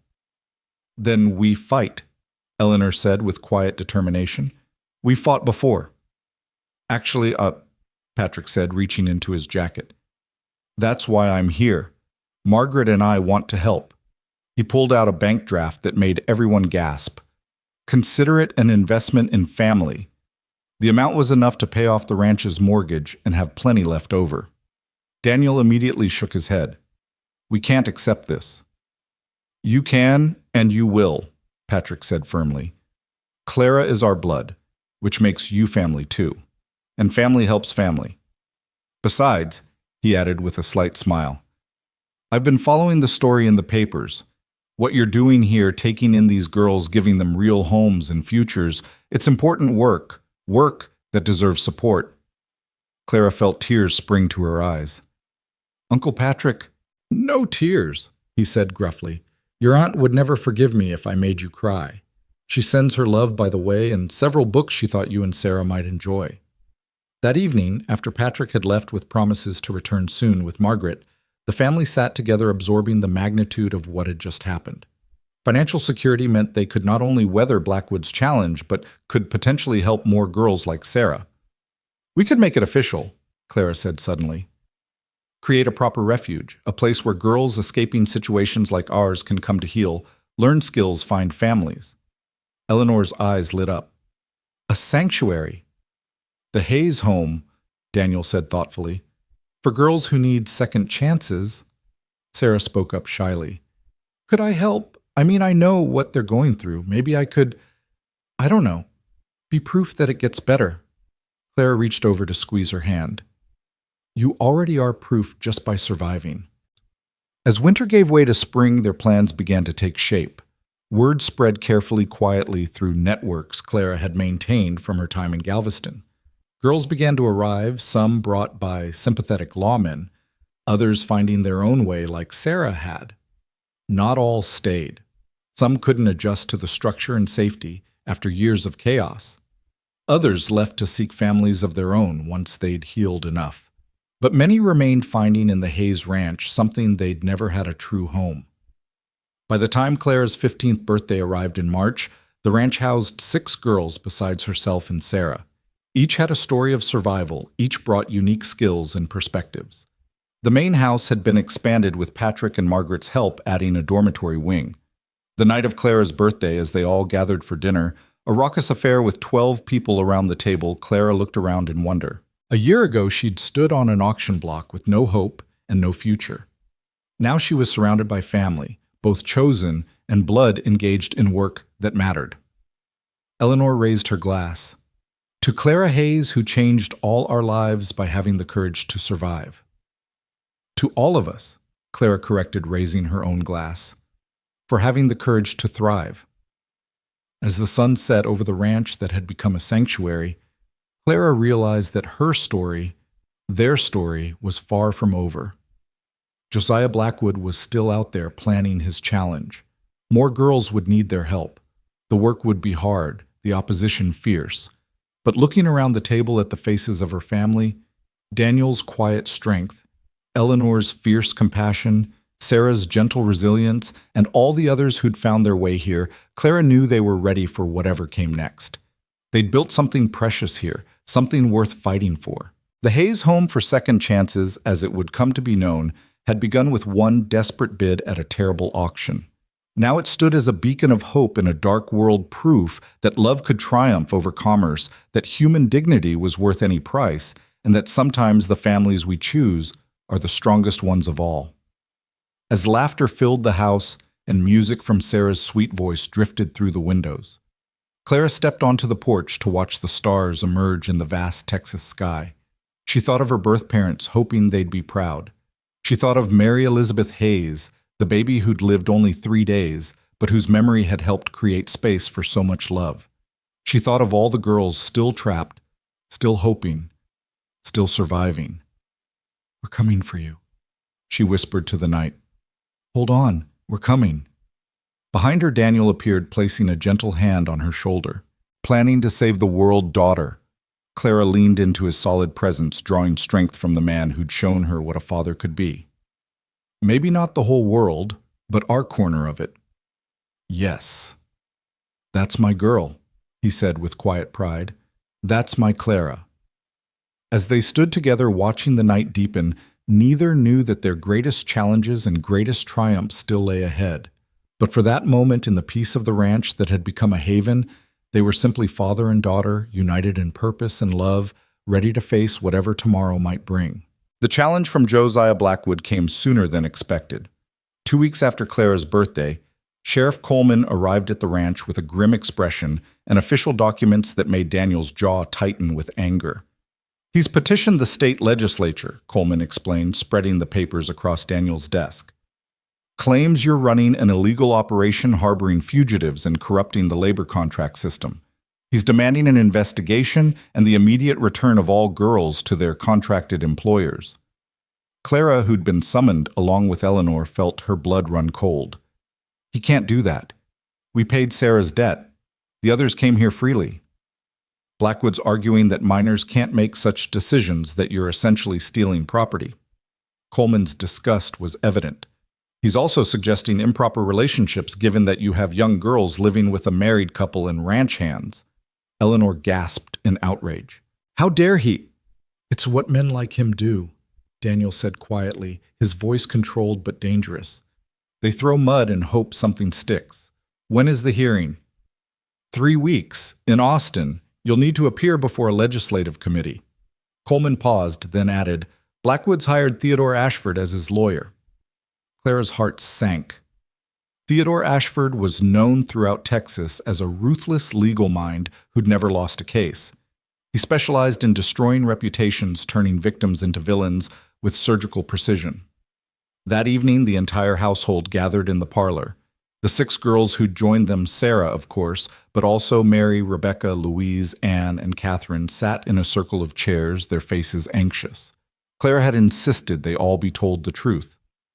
"We're going to fight this," Daniel said firmly, "but you need to know what we're facing. Blackwood wants to send you all back to the situations you escaped from." "I'll die first," Rebecca said flatly. She was 16, had arrived 3 weeks ago with scars on her back from repeated beatings. "I'll throw myself in the river before I go back." "No one's dying and no one's going back," Eleanor said with fierce determination. "We'll find a way." "How?" Louise asked. She was the youngest at 11, rescued from a factory where she'd been slowly dying from the chemical fumes. "Men like Blackwood always win." "Not always," Clara said, standing. "They win when good people don't fight back, when we're isolated, afraid alone. But we're none of those things." She looked around the circle. "We're together. We have resources. And we have the truth." "The truth doesn't always matter in court," Anne pointed out bitterly. She was 13, had been training to be a pickpocket before finding her way to the ranch. "Then we make it matter," Claire replied. "We make it impossible to ignore." Over the next days, they prepared with military precision. Patrick and Margaret arrived from Houston, bringing with them a surprise, a young lawyer named James Thornton, the same prosecutor who'd handled Marcus Blackwood's trial. I owe you a debt, Thornton told Clara. That case made my career, but more importantly, it opened my eyes to injustices I'd been blind to. When I heard Josiah was coming after you, I knew I had to help. They spent long hours preparing testimony, gathering documents, collecting character witnesses. But Clara knew it might not be enough. Ashford was too skilled, Blackwood's connections too strong. They needed something more. The answer came from an unexpected source. Catherine, who'd barely spoken since arriving 2 weeks prior, approached Clara one evening with trembling hands. "I have something," she whispered, "something that might help." She produced a small leather journal, worn and water-stained. "I worked in Josiah Blackwood's house for 2 years before I ran. I kept records of everything, every girl he sold, every official he bribed, every law he broke." Clara's hands shook as she opened the journal. The entries were meticulous, dated, detailed. It was damning beyond belief. "Catherine, this is—" "Why didn't you say anything before?" "I was scared," Catherine admitted. "I thought if I just stayed quiet, disappeared here, he'd forget about me. But if he's coming for all of us—" She straightened her thin shoulders. "I won't let him win." Thornton nearly wept when he saw the journal. "This changes everything. With this, we're not just defending, we're attacking." The trip to Austin required careful planning. They couldn't bring all the girls, it would be too dangerous, too expensive. In the end, it was decided that Daniel, Eleanor, Clara, and Sarah would go along with Patrick, Margaret, and Thornton. Samuel would stay behind to protect the ranch and the other girls. The night before they left, the girls staying behind gathered around Clara and Sarah.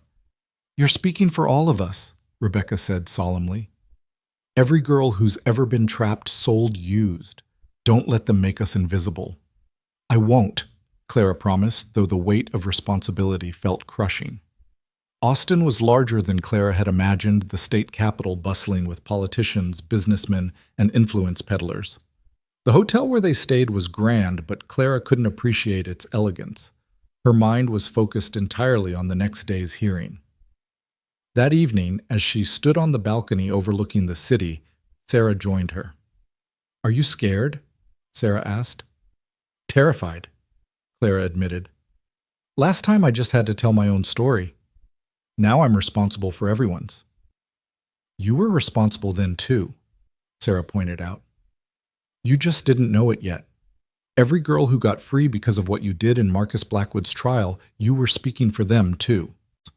Before Clara could respond, a knock came at their door. Eleanor answered to find a well-dressed woman with graying hair and intelligent eyes.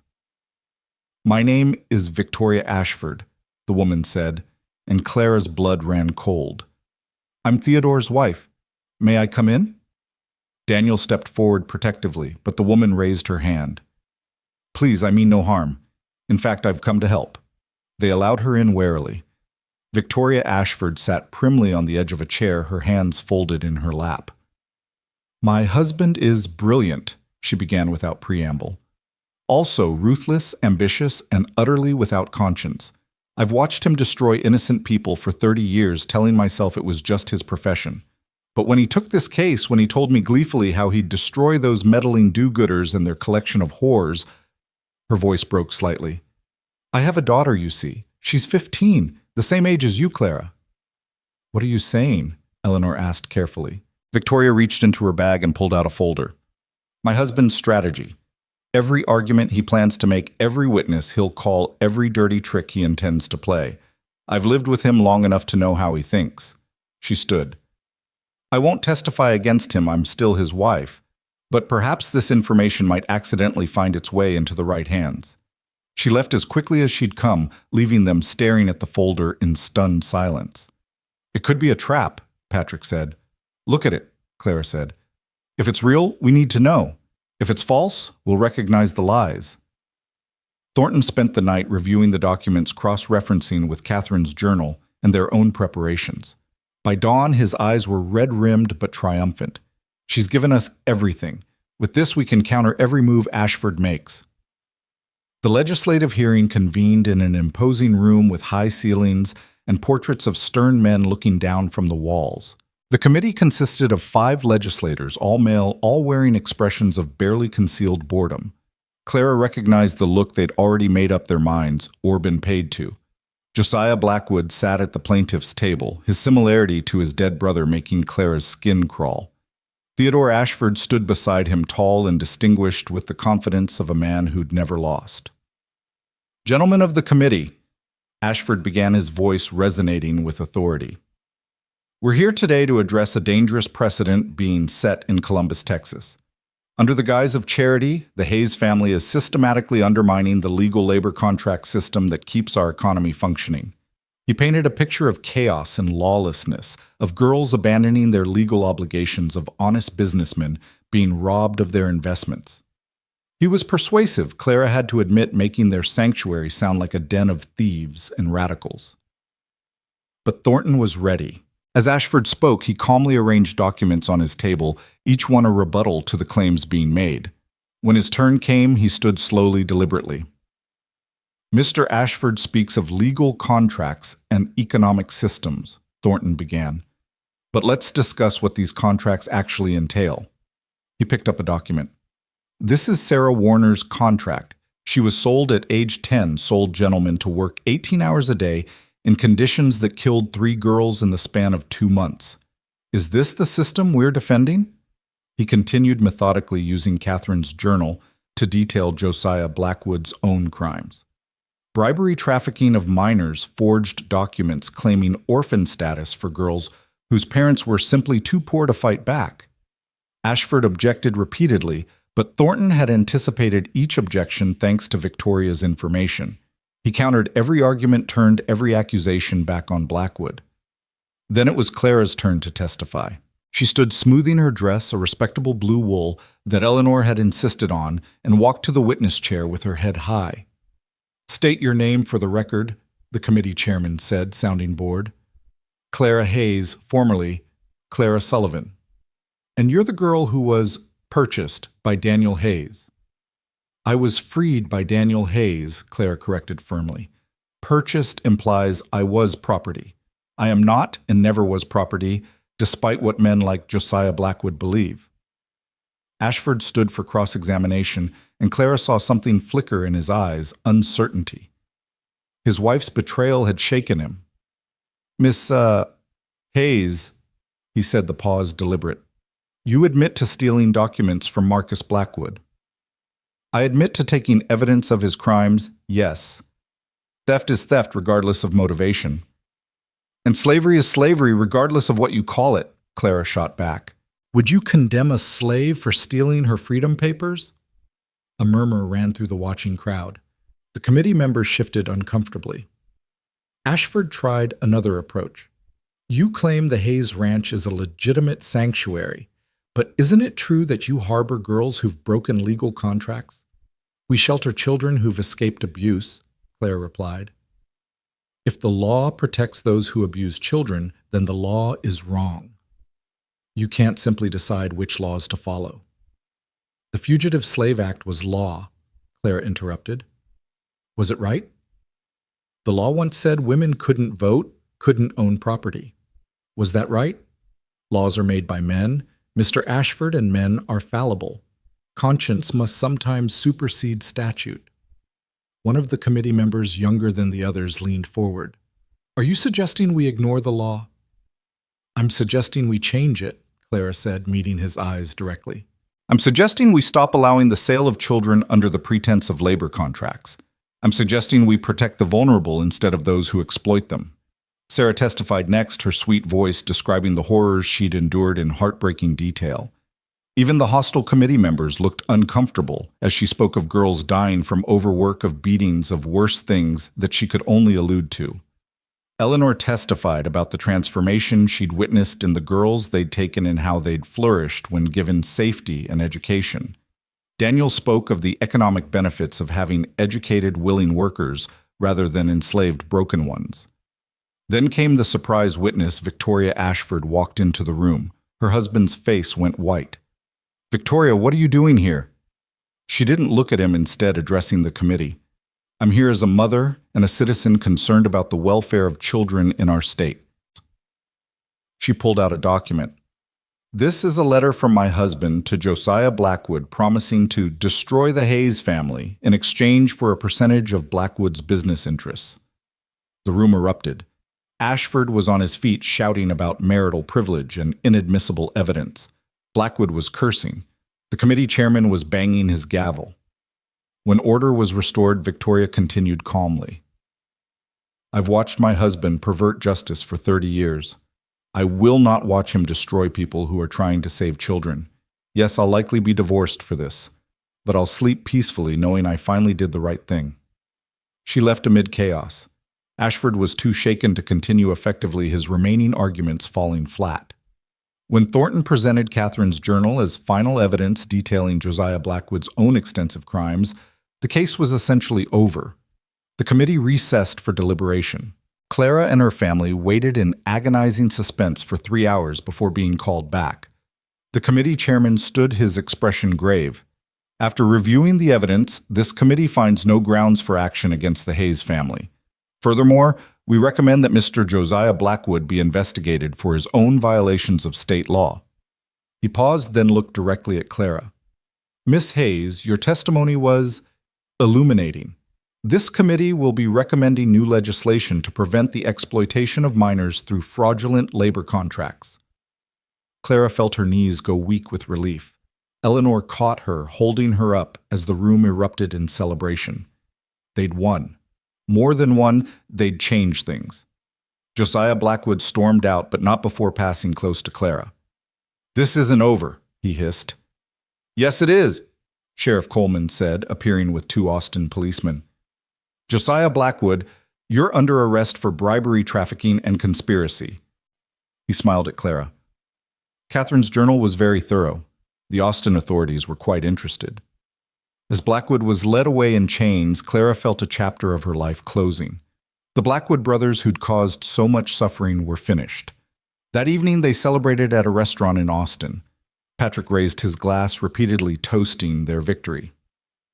But Clara found herself oddly subdued. What's troubling you? Margaret asked, noting her mood. Victoria Ashford, Clara replied. She sacrificed everything to help us. Her marriage, her position in society, probably her financial security. Sometimes doing right costs everything, Eleanor said gently. But living with doing wrong costs even more. Before they left Austin, Clara insisted on visiting Victoria Ashford. They found her at a modest boarding house, her elegant clothes replaced with simple attire, but her expression peaceful. I wanted to thank you, Clara said. What I did was 30 years overdue, Victoria interrupted. But thank you for being the catalyst. Seeing you fight for those girls, seeing your courage, it shamed me into finding my own. What will you do now? Victoria smiled. My sister runs a school in San Antonio. I'm going to teach there. It's time I did something useful with my life. The journey home was triumphant. Word had already spread to Columbus about their victory, and they arrived to find the ranch decorated with banners and ribbons. The girls who'd stayed behind ran out to meet them, tears of relief and joy streaming down their faces. We did it, Rebecca kept saying. We actually did it. That night, as the household settled after celebration, Clara walked alone to the small cemetery. She knelt by Mary Elizabeth's grave, placing a small bouquet of wildflowers she'd picked. Your parents fought for me, she told the tiny headstone. They gave me the family you never got to be part of. I hope wherever you are, you know how loved you are, how your memory inspired something beautiful. The wind whispered through the grass, and Clara felt a presence not ghostly, but warm, approving. She stayed there until Daniel came to find her. She would have been proud, he said softly, understanding immediately, of what we've built, of her sister. Clara looked up at him in surprise, and he smiled. That's how we think of you, both of you. Mary Elizabeth and Clara are 2 daughters. One we held for 3 days, one we'll hold for a lifetime. Both equally loved. As they walked back to the house together, Clara saw Sarah in the window helping Eleanor with some sewing. Rebecca was reading to Louise. Catherine was writing in a new journal, not of horrors this time, but of hopes. Anne was practicing arithmetic that Clara had been teaching her. The Hayes home for second chances was more than a sanctuary now. It was a symbol, a beacon of hope, proof that ordinary people could stand against injustice and win. More girls would come, Clara knew that. They'd need to expand to organize, to fight more battles. But tonight they were all safe, all free, all family. 6 months later, Clara stood before a crowd of nearly 300 people. The occasion was the official opening of the Hayes Foundation for Displaced Youth, funded by donations from across Texas and beyond.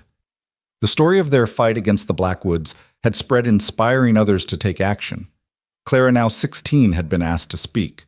She looked out at the crowd, former residents who'd gone on to marriages and careers. Current residents still healing supporters who believed in their mission, and skeptics who'd come to see what the fuss was about. 2 years ago, she began, her voice carrying clearly across the assembled crowd. I stood on an auction block with no hope and no future. Today, I stand before you as proof that no circumstances are too dire, no situation too hopeless when good people choose to act. She spoke of Daniel and Eleanor's courage, of Sarah's strength, of every girl who'd found refuge at their ranch. She spoke of the changes in law their case had inspired, of the other sanctuaries opening across Texas. We called it the Hayes Home for Second Chances, Clara said. But I've learned something. It's not about second chances. It's about first chances. For many of us, it was our first chance at safety, at education, at love. Our first chance to be seen as human beings worthy of dignity and respect. In the crowd, she saw Victoria Ashford come from San Antonio, where she now ran a school for disadvantaged girls. Sheriff Coleman was there, his badge polished bright. Mr. Chen stood with other Columbus merchants who'd supported them. Patrick and Margaret beamed with pride. But it was Daniel and Eleanor's faces that made Clara's voice catch with emotion. They stood together, Eleanor's head resting on Daniel's shoulder, both looking at her with such love and pride that she had to pause to compose herself. People ask me if I'm grateful for being rescued, Clara continued. Of course I am. But more than that, I'm grateful for being chosen. Not rescued like a charity case, but chosen as a daughter. Not saved like a victim, but empowered as a survivor. The Hayes family didn't just give me a home, they gave me the tools and courage to help others find theirs. She looked at Sarah, who now helped teach the younger girls to read and write. At Rebecca, who discovered a talent for nursing and was apprenticing with Dr. Morrison. At Catherine, whose meticulous record-keeping had become invaluable to their growing organization. Every girl who comes to us arrives believing she's worthless, damaged beyond redemption. But here's the truth. We teach them a truth. Daniel and Eleanor Hayes taught me. Your value isn't determined by what was done to you. It's revealed by what you choose to do next. The applause was thunderous. As Clara stepped down from the platform, she was engulfed by embraces. The girls she lived with, the ones who'd moved on but returned for this day, supporters who'd been moved by her words. But it was the quiet moment afterward that Clara would remember most. As the crowd dispersed and the sun set over the Texas prairie, she stood with her family, all of them the whole sprawling, unconventional, beautiful collection of souls who'd found each other against all odds. Look what you started, Eleanor said to Daniel, gesturing at the groups of girls laughing together, at the supporters planning future fundraisers at the building they'd constructed to house even more residents. I didn't start anything, Daniel replied, his arm around Clara's shoulders. I just made one impulsive decision at an auction. The best impulsive decision, Clara corrected, leaning into his embrace. Though I prefer to think of it as destiny. Destiny? Sarah repeated thoughtfully. I like that. We were all destined to find each other. As the stars began to appear in the darkening sky, Clara thought about the journey that had brought them all here. The pain and loss that had preceded it, the struggles they'd overcome, the battles they'd won. Tomorrow would bring new challenges, more girls to help, more fights to win, more minds to change. But tonight, surrounded by the family she'd chosen and who'd chosen her, Clara Hayes knew she was exactly where she belonged. The scared girl on the auction block was gone, replaced by a young woman who'd learned that love wasn't measured in blood or birth, but in choice and commitment, in the decision to stand together against whatever came. The ranch that had once been a refuge for one lost girl had become a beacon of hope for hundreds. And at its heart was a simple truth Clara had learned from Daniel and Eleanor Hayes, that every person deserved dignity, every child deserved love, and sometimes the families we build are stronger than the ones we're born to. As laughter filled the evening air and lanterns were lit against the darkness, Clara made a silent promise to the girl she'd been to marry, Elizabeth, who'd never gotten her chance, to every girl still trapped and waiting for rescue. This was just the beginning. The Hayes Home for Second Chances would continue to grow, to fight to offer hope to those who'd forgotten what it looked like. And Clara Hayes, once Sullivan, once nobody would make sure that no girl ever stood on an auction block again, feeling as alone and hopeless as she had that terrible morning in Galveston. She had been bought for $100, but what she'd gained was priceless. A family, a purpose, and the knowledge that one person's courage to do right could change the world, one rescued soul at a time. The Texas moon rose full and bright, blessing the ranch with silver light, and Clara knew with bone-deep certainty that her parents, all four of them, birthed and chosen, would be proud of the woman she'd become and the legacy she was building. She was Clara Hayes, daughter of courage, sister to survivors, and proof that love could triumph over the darkest circumstances.